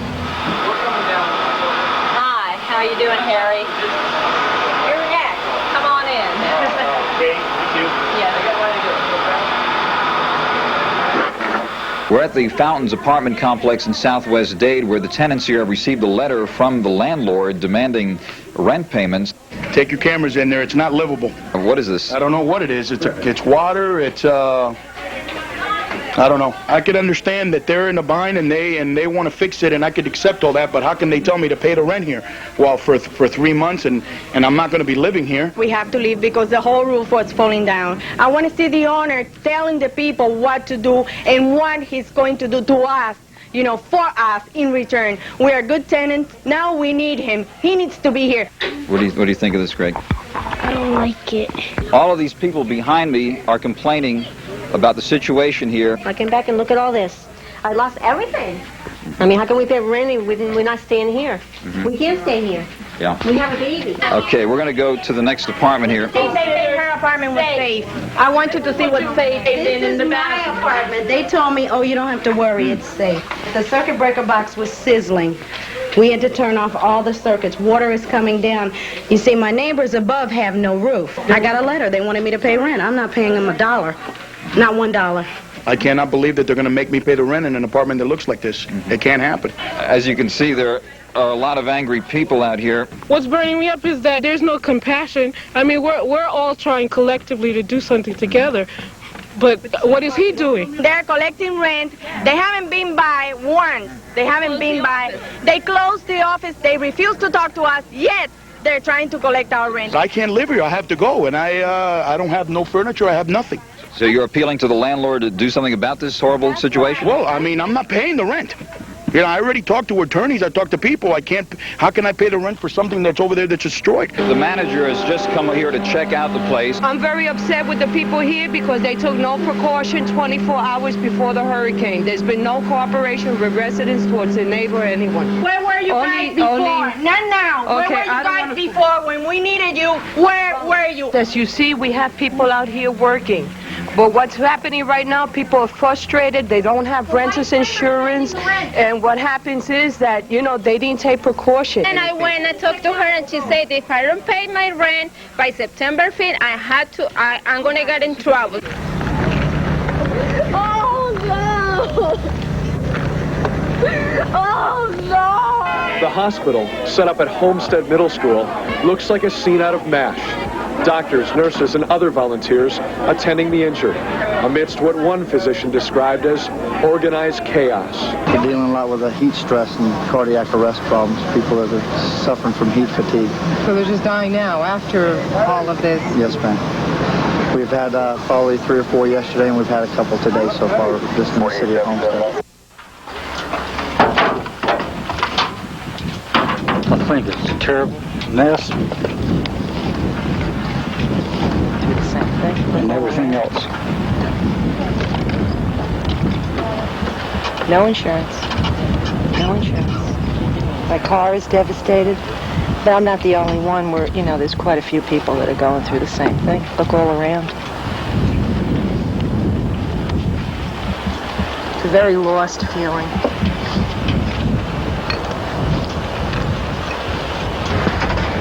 Boys, can you grab this stuff?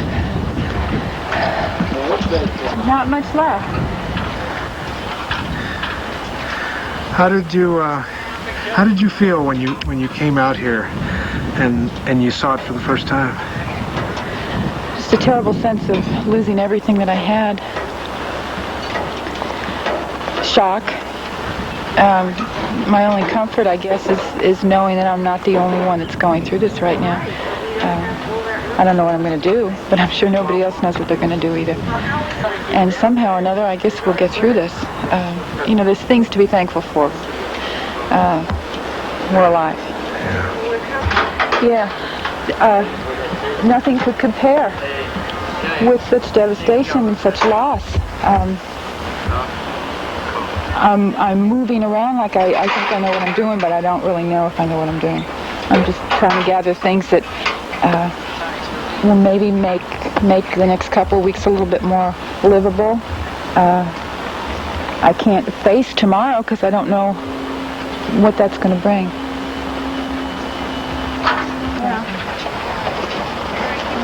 I just could not believe, I knew that there were going to be windows out, and I knew there was going to be roof damage, but I never thought that I would see just a flattened. Well, they said that there were some tornadoes afterwards. Oh, that's where you're going, Port St. Lucie? Yeah, we don't have anywhere else to go. Neither one of us had insurance on the mobile homes.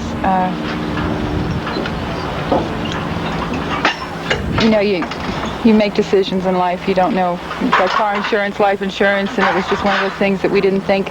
Probably we just never thought it would happen. It did. And this will pass.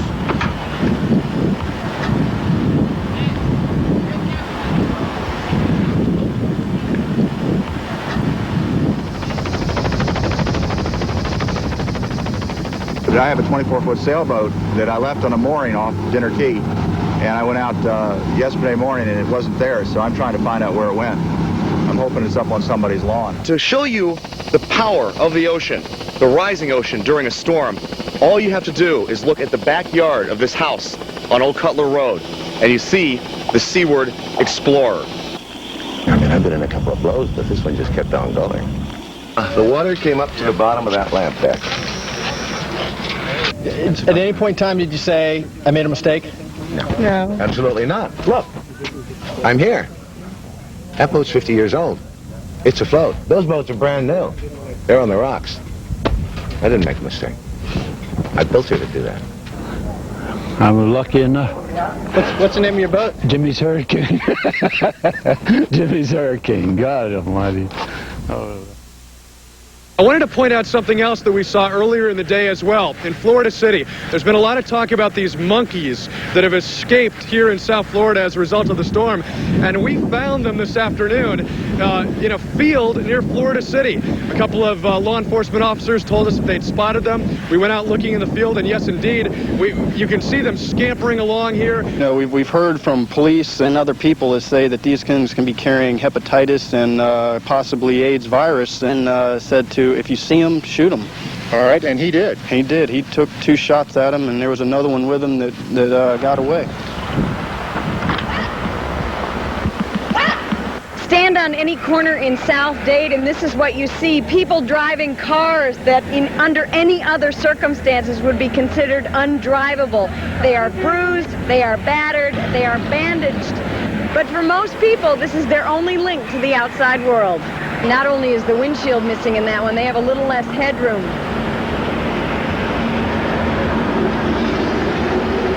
No back window either. The front end of that thing, it must have taken a tree. A convertible, no top, no front, not much left of that one.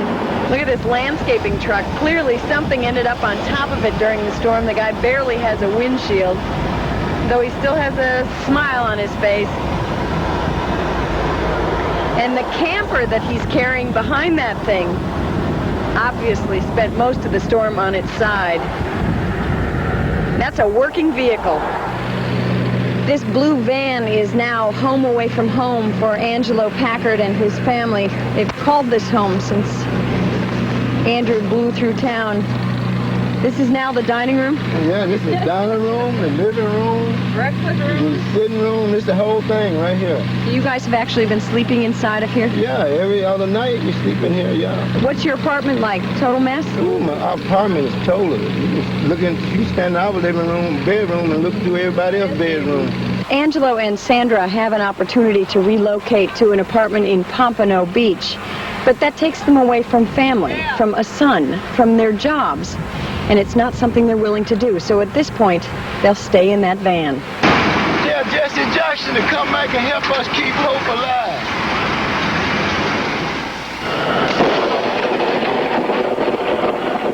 All right, take a look out here. The rain is starting to kick up again. We came out about 5 minutes ago because things have subsided a little bit. Carlos, if you can, take a look at my feet. Look at how much standing water there is. And I mean, for the last half hour, 45 minutes, it has been coming down relentless. But, you got to remember, most of the roofs down here are gone. So whatever contents people have not been able to salvage yet, now they're getting just dumped on. This rain, like I said... This is a mess. This is the second day in a row that these poor people have faced a huge onslaught of rain. In fact,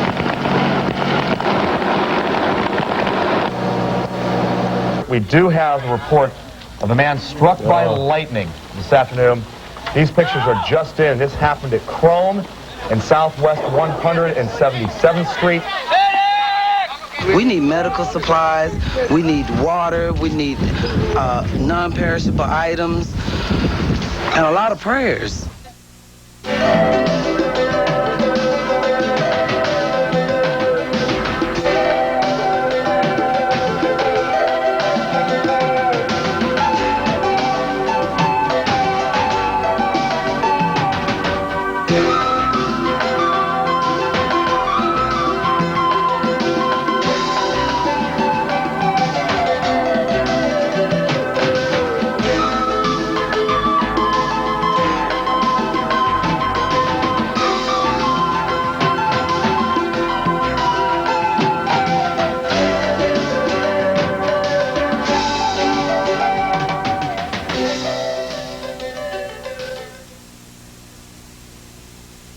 These are the kinds of stories we're talking about. Neighbors like Paul and Pam who are basically just sharing their resources.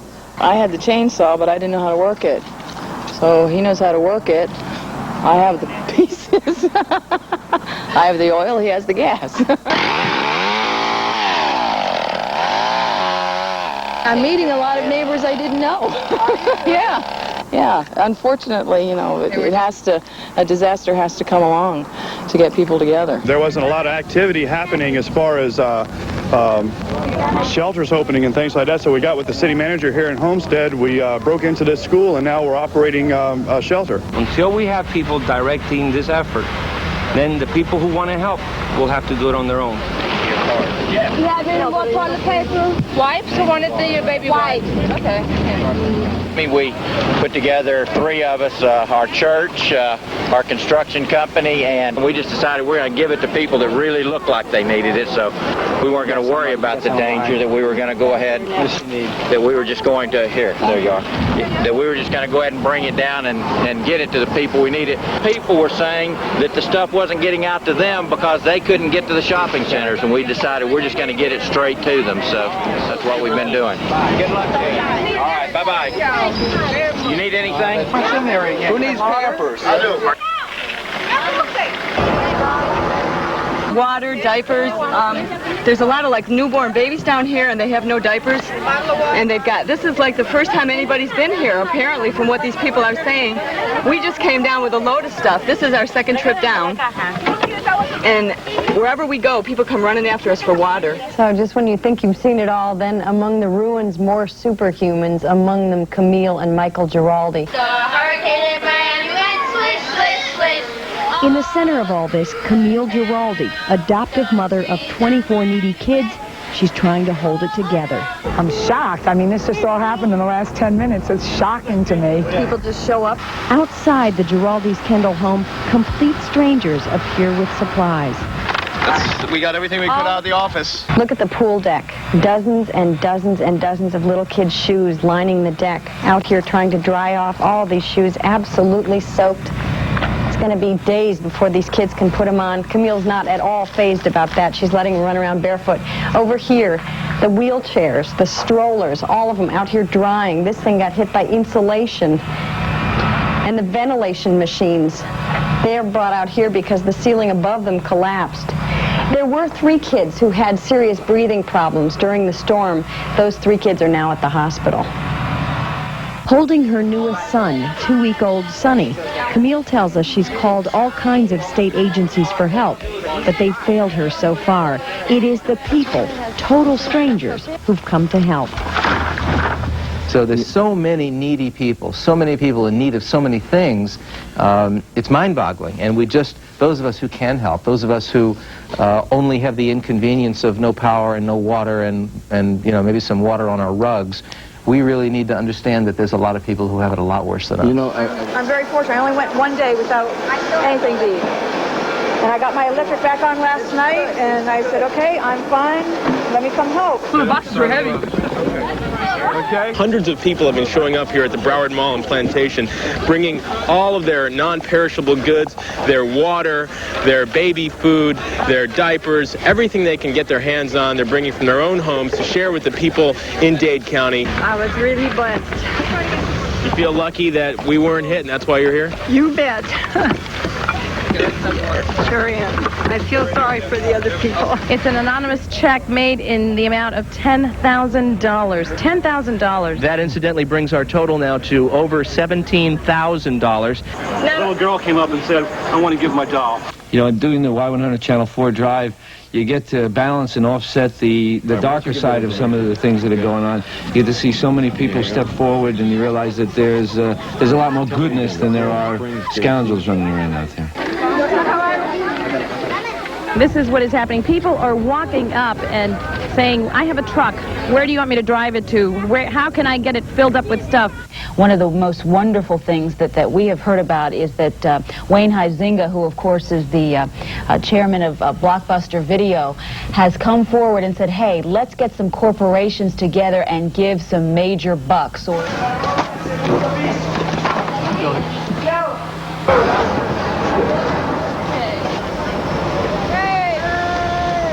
We just was passing by looking for ice, and we just saw people out here, so we stopped. And nobody knows where this stuff came from? No. It just appeared in this field. Yes. Kind of strange.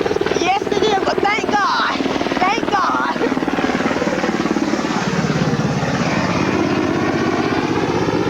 What is it that motivated you this time? People, my town. You are your brother's keeper. You are.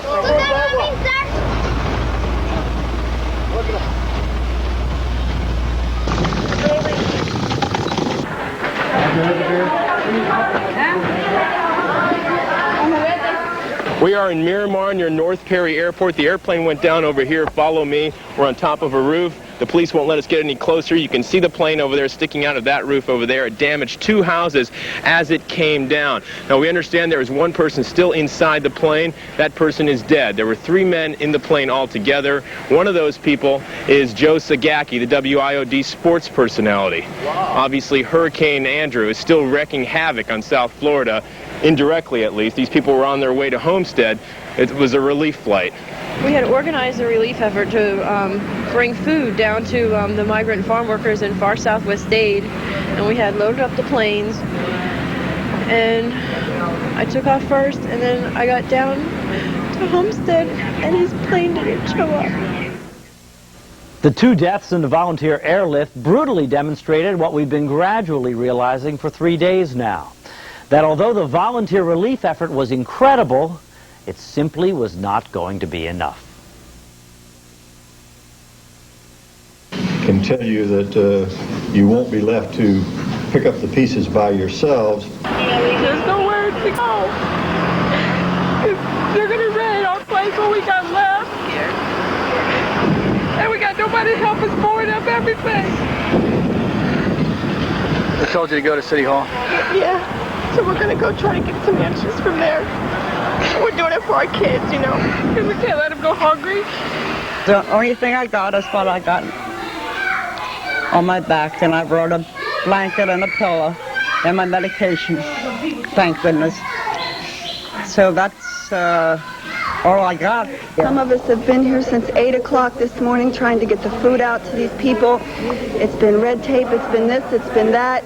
And let me tell you, hurricanes don't follow rules. We had a guy come up a little while ago who was really upset, who said, hey, sundown's coming. I live over in a residence just down the street, and why don't they come over and protect my house? Right now, we're working with limited assets. Had a little bit of difficulty getting guardsmen into the area. Where are they to help us, the Americans, that pay the taxes, that do the things, that follow the rules, that help everybody else in the world?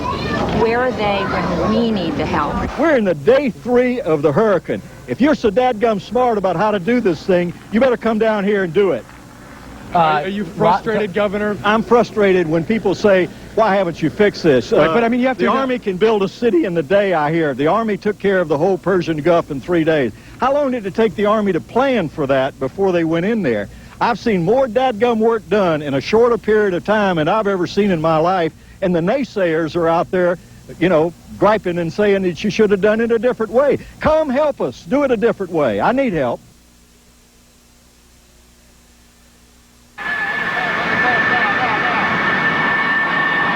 A new day has dawned, and believe me, we anticipate a much better day than we did yesterday. And our military resources are responding promptly and massively to the hurricane disaster. She is on the ground.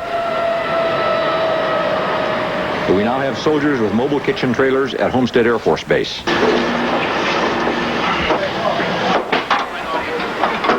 This is going to serve lunch today. Contracts have been let for 6 million more gallons of water. This is a marked improvement from what we saw just 24 hours ago.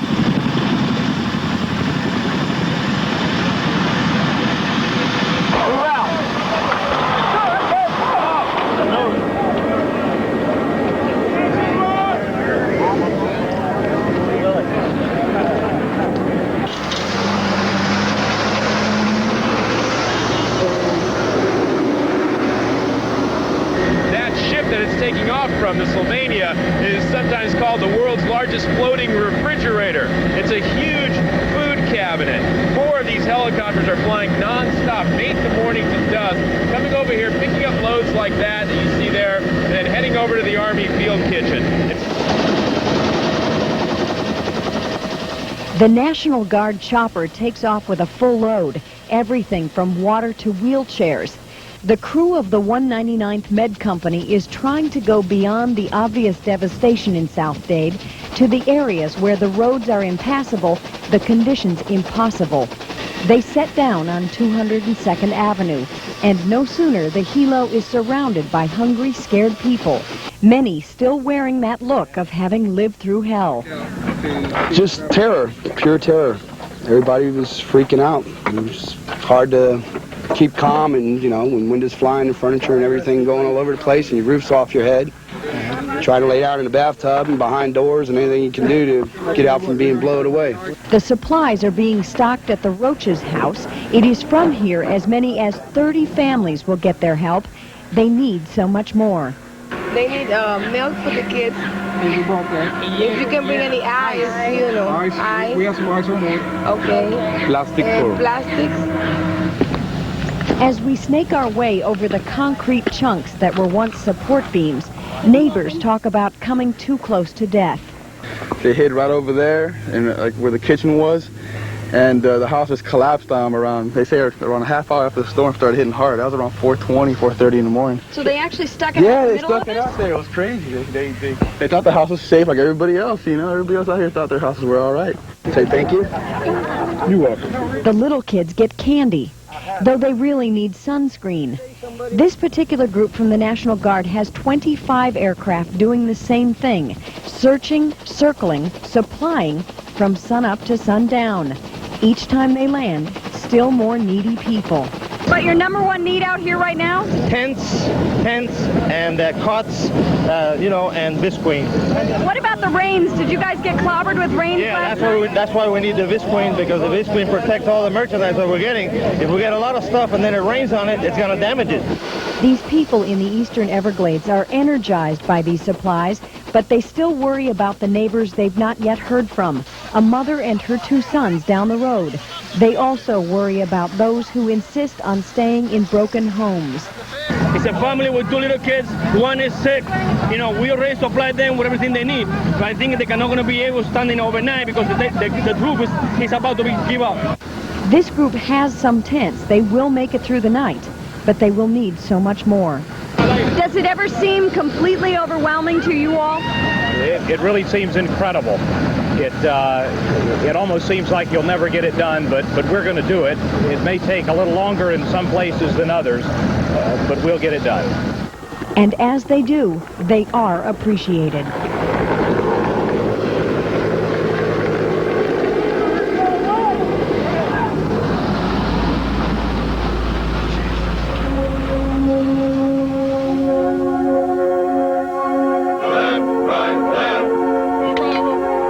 Seeing all these people come through and really helping out the people. They have no food and their homes are all busted down, and just glad to help them out down here. One more, I think it's going to be about all.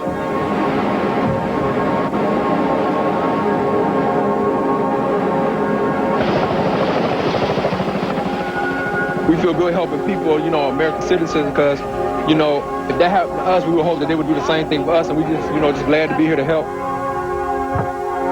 There's literally tens of thousands of heroic things that no one knows about.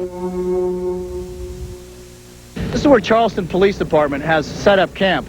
And they are here with a whole contingent of police officers, and they are aiding the Homestead Police in the arrests. But we're trying to share our experiences with Hugo, and sometimes it has helped them in a couple of situations thus far. They have literally just walked away from their homes to protect other homes.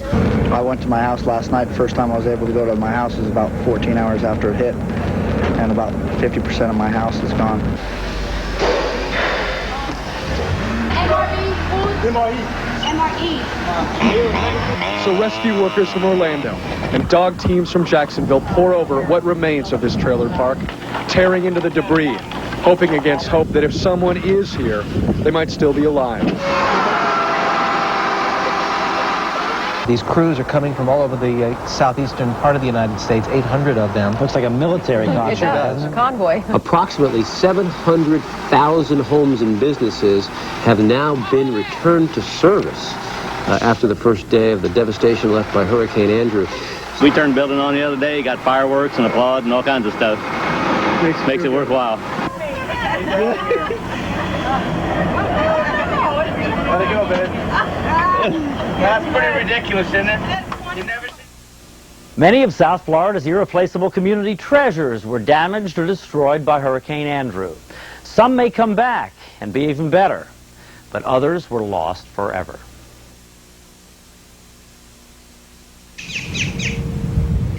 Okay. Hey. Say okay.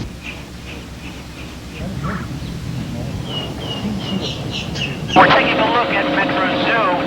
All the trees have been defoliated. You're looking at some sticks sticking up out of the ground. Many of them snapped over. Supposedly stress tested to 150 mile-an-hour winds, which is obviously not the case anymore. And when you walk in here, it just overwhelms you. A lot of the keepers here used to call this paradise because that's what it used to be. You could come in here and just unwind, and now it's just an absolute destruction area. It looks like an atomic bomb went off in here.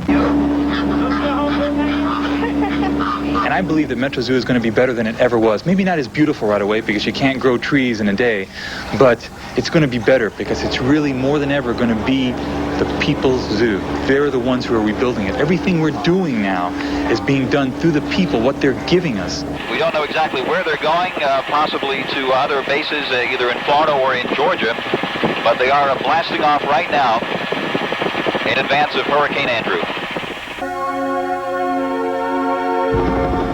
It looks like an Air Force base that one might imagine was involved in some kind of a nuclear blast. I mean, the damage here is just almost beyond description. I mean, every single facility here has some major structural damage to it. Certainly the mission that this base has performed is one that has been focused on the Caribbean and on Cuba for decades now. I don't think anybody can argue that the mission is any less today because the storm went through.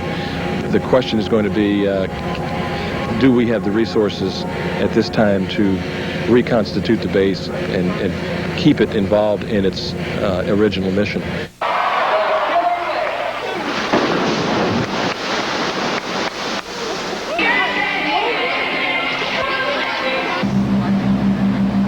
With all the damage that has to be repaired, operators here at Miami Seaquarium say they have no idea when they're going to be able to reopen.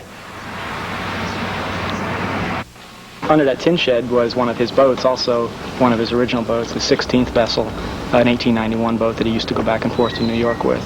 Gone. It's in splinters on the property.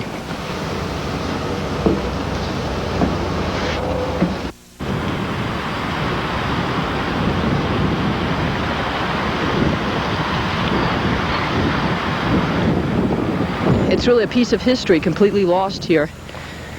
It's something we will never see again.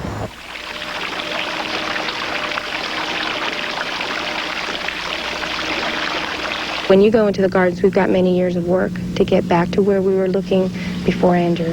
But we're here and we'll be back. We made it through pretty good, I'd say.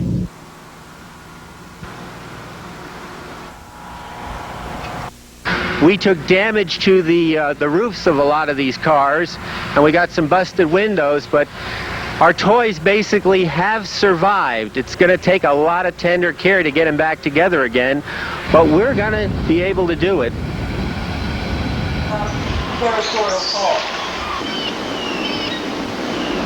So where do you go from here? Well, we're going to start from scratch. We're feeding the animals. We're keeping them well. After we get the animals, paths cut to the animals that we can reach them, and get them to the point where they're psychologically healthy and well, and get them calmed down. Then we're going to clean up the paths so that we can start repairing.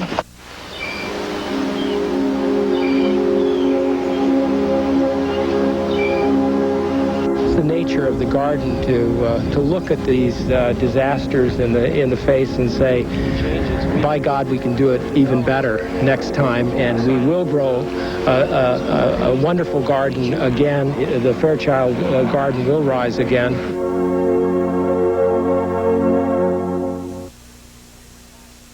We're looking at the different kinds of construction of these homes. What was it you were saying?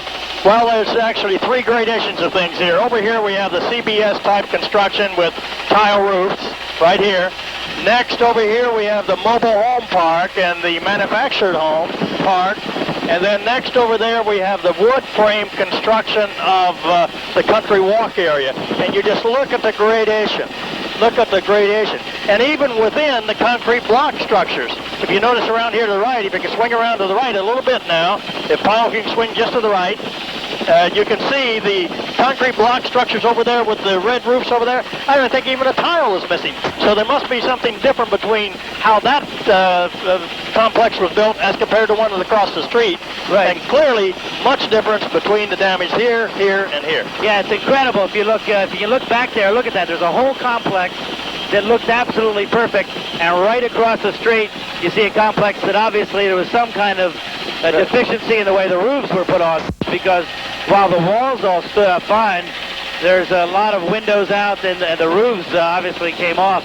Bob, did you ever think it would be this bad?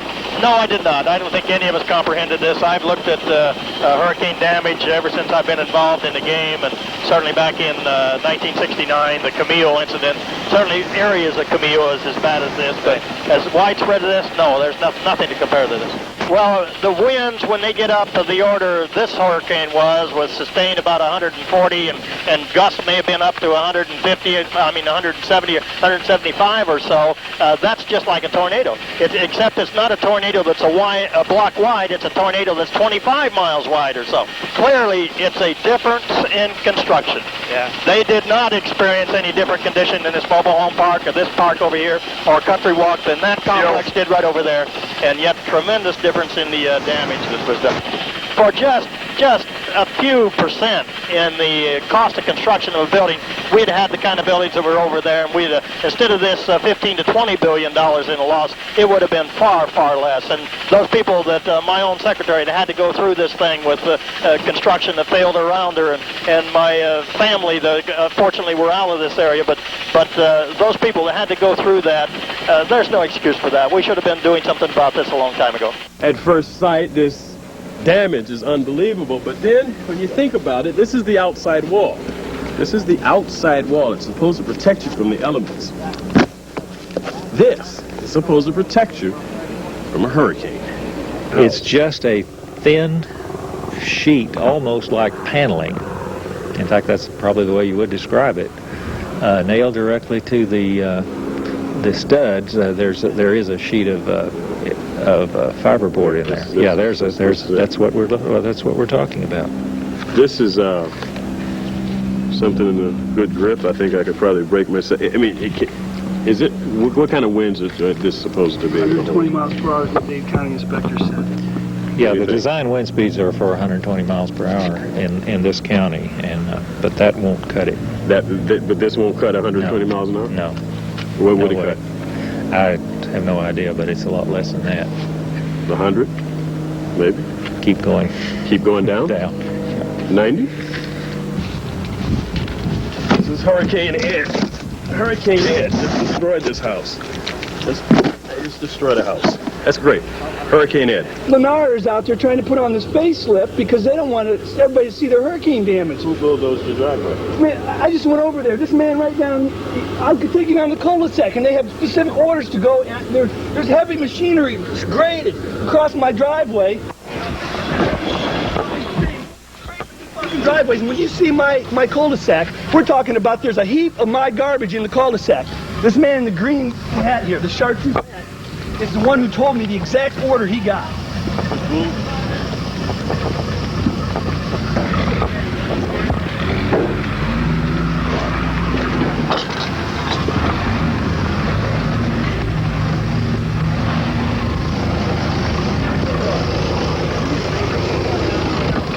I don't want to talk to the news. Sorry. He says he doesn't want to talk to the news. What did he say to you? He told me, he says we were supposed to clean all the cul-de-sacs and streets and the driveways. And what did you lose? Why are you... I'll take you over there and I'll show you. Okay, I'll show you exactly. That's one thing I found this morning right there. 108th MP Company, Fort Bragg, North Carolina. This is from 1977, from my hometown in Ohio. So where was this stuff? This stuff was in my cul-de-sac. This is my daughter. This is myself and my daughter. Easter picture from 1992. What did you? This is the stuff I'm finding in my cul-de-sac, in my pile of rubbish in the middle of my cul-de-sac that's been scraped from my driveway. When you see my house, I haven't even got 50% of my house out yet. And so you're trying to get your stuff out, and they came along and they just scraped it out into the middle. Scraped it out into the middle of the street. And this is not even Lennar's subdivision. They don't own nothing. The homeowners association doesn't even control this anymore. And he's saying that Lennar told him to clean all of this. They're putting a facelift out here so that people won't realize the hurricane damage to their death traps. They're trying to make it a nice, clean scene so that they can get the people to buy their new homes that are still being built in the other phases. I called 911 and I said, I'm a former military policeman and I am on the edge, and this guy is totally ruining my personal belongings. I called the Lennar subdivision and Lennar said, we gave an order to clean only the streets. This is the biggest atrocity there is. This is a human mind that's responsible for this, not nature. And they can go and take your personal belongings. Just bulldoze them. It's unbelievable.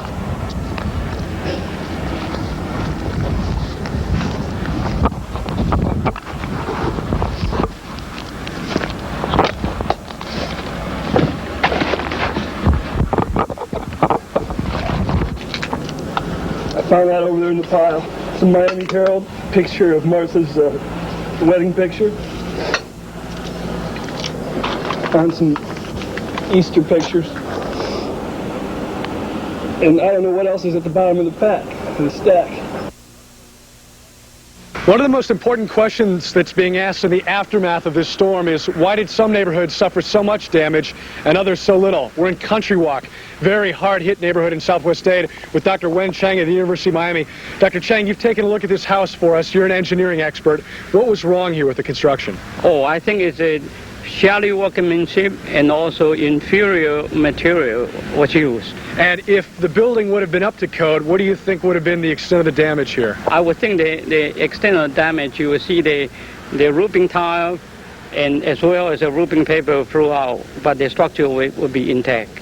Okay, and today, a resident here in the Arvida community filed a lawsuit against Arvida and the former owners of Arvida, the Walt Disney Corporation. We should expect to see a lot more of these, given the allegations by engineers like Dr. Chang of just how poor the work might have been here. Destroy this place and bulldoze it. That cannot be done. Hold on a minute. I think that this is indicative of the building quality in this community as compared to one still within the eye wall area that on the map that the Herald had. It appears to be poor quality, and we can't get any answers from them. And those answers might be a long time coming. But as we sift through the debris of the broken homes and the broken lives that Andrew left behind, what have we learned? Well, we've learned that we can live through this, both as individuals and as a community. We lost some people to Andrew. Let's hope with a little more education, a little more work, that we won't lose anybody the next time. We can learn to build a better city here, to build better buildings and to build better bonds between people. That process has already started. What didn't we learn? We didn't learn the high-rise lesson. We don't know what would have happened if that intense core part of the storm had hit Brickell Avenue, or Aventura, or Hallandale, or Hollywood, or up to Pompano Beach. All those high-rise condos with all those unprotected windows. We don't know what would have happened if that intense part of the storm had hit those areas. We also don't know what would have happened if that intense core part of the storm had hit downtown Miami or downtown Fort Lauderdale, the economic centers of our region. What would have happened to the long-term economy of this area if all those jobs had been lost? We just don't know. We have fears for the next time. We're afraid too many people are going to try and leave, to evacuate to Orlando or Fort Myers on the Turnpike or Tamiami Trail or Alligator Alley. That thousands of people will get caught in their cars trying to get out of here, and then the storm might veer off just a little bit and hit where they are, and there'll be too much traffic, and they'll be trapped there in their cars, the worst place they can possibly be. We need to thank lots of people. We need to thank the people that came from all over the world to help us here. We need to especially thank those people that came from South Carolina. They left before the storm even hit. We need to thank the volunteers that gave their time, their food, their money, their supplies. We can't thank them enough. We need to thank all the people we talked about in the last 2 hours that worked harder than they've ever worked before.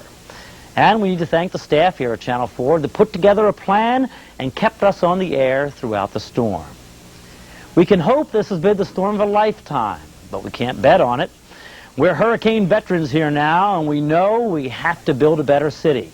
We have to check our buildings, building by building, house by house. We need to be sure that they're ready for the next time a storm comes along. We know the quality of the people here now. We know their spirit. And we can hope this spirit stays with us as we rebuild South Florida together.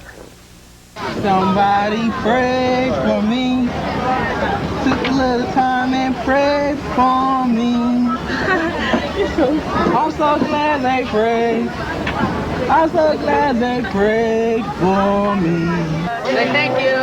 I got some extra, any more paper products? Yeah. All right. What do you got? Thank you all. Bye-bye.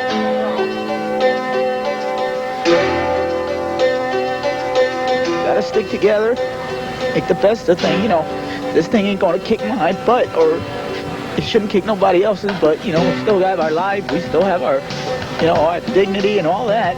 So we make the best of it, stick together, and I'm sure we'll get out of here because I'm going to be living in the same place, you know, and I'm going to come back, and everybody else should come back. Where do you go from here? We just rebuild. We don't quit, we just rebuild. Just got started this morning. We put about 50 guys from the community to work here, and they're all willing to go. Tired of sitting around moping, you know. Just get in and get something done. So you were able to find a lot of people that are ready to go out and get started on this stuff, huh? I didn't advertise at all. We just came over here and started working, and people came from the communities everywhere and didn't ask how much they're getting paid or anything, just started working.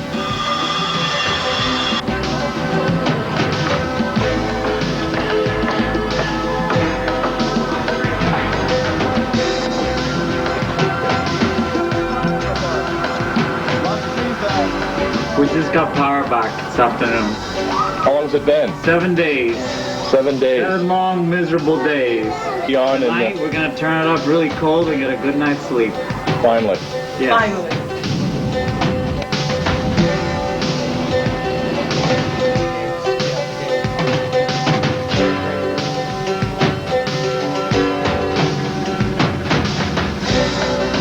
We're very strong. We have a strong faith, wonderful friends, and good family, and we'll make it. We all really love the Homestead area, and it's not like what it used to be, but we'd like to try to build it back up and make it what it used to be sometime. I know it's going to take a long time. It's hard to see the light at the end of the tunnel now, but I'm sure a lot of hard work will get there.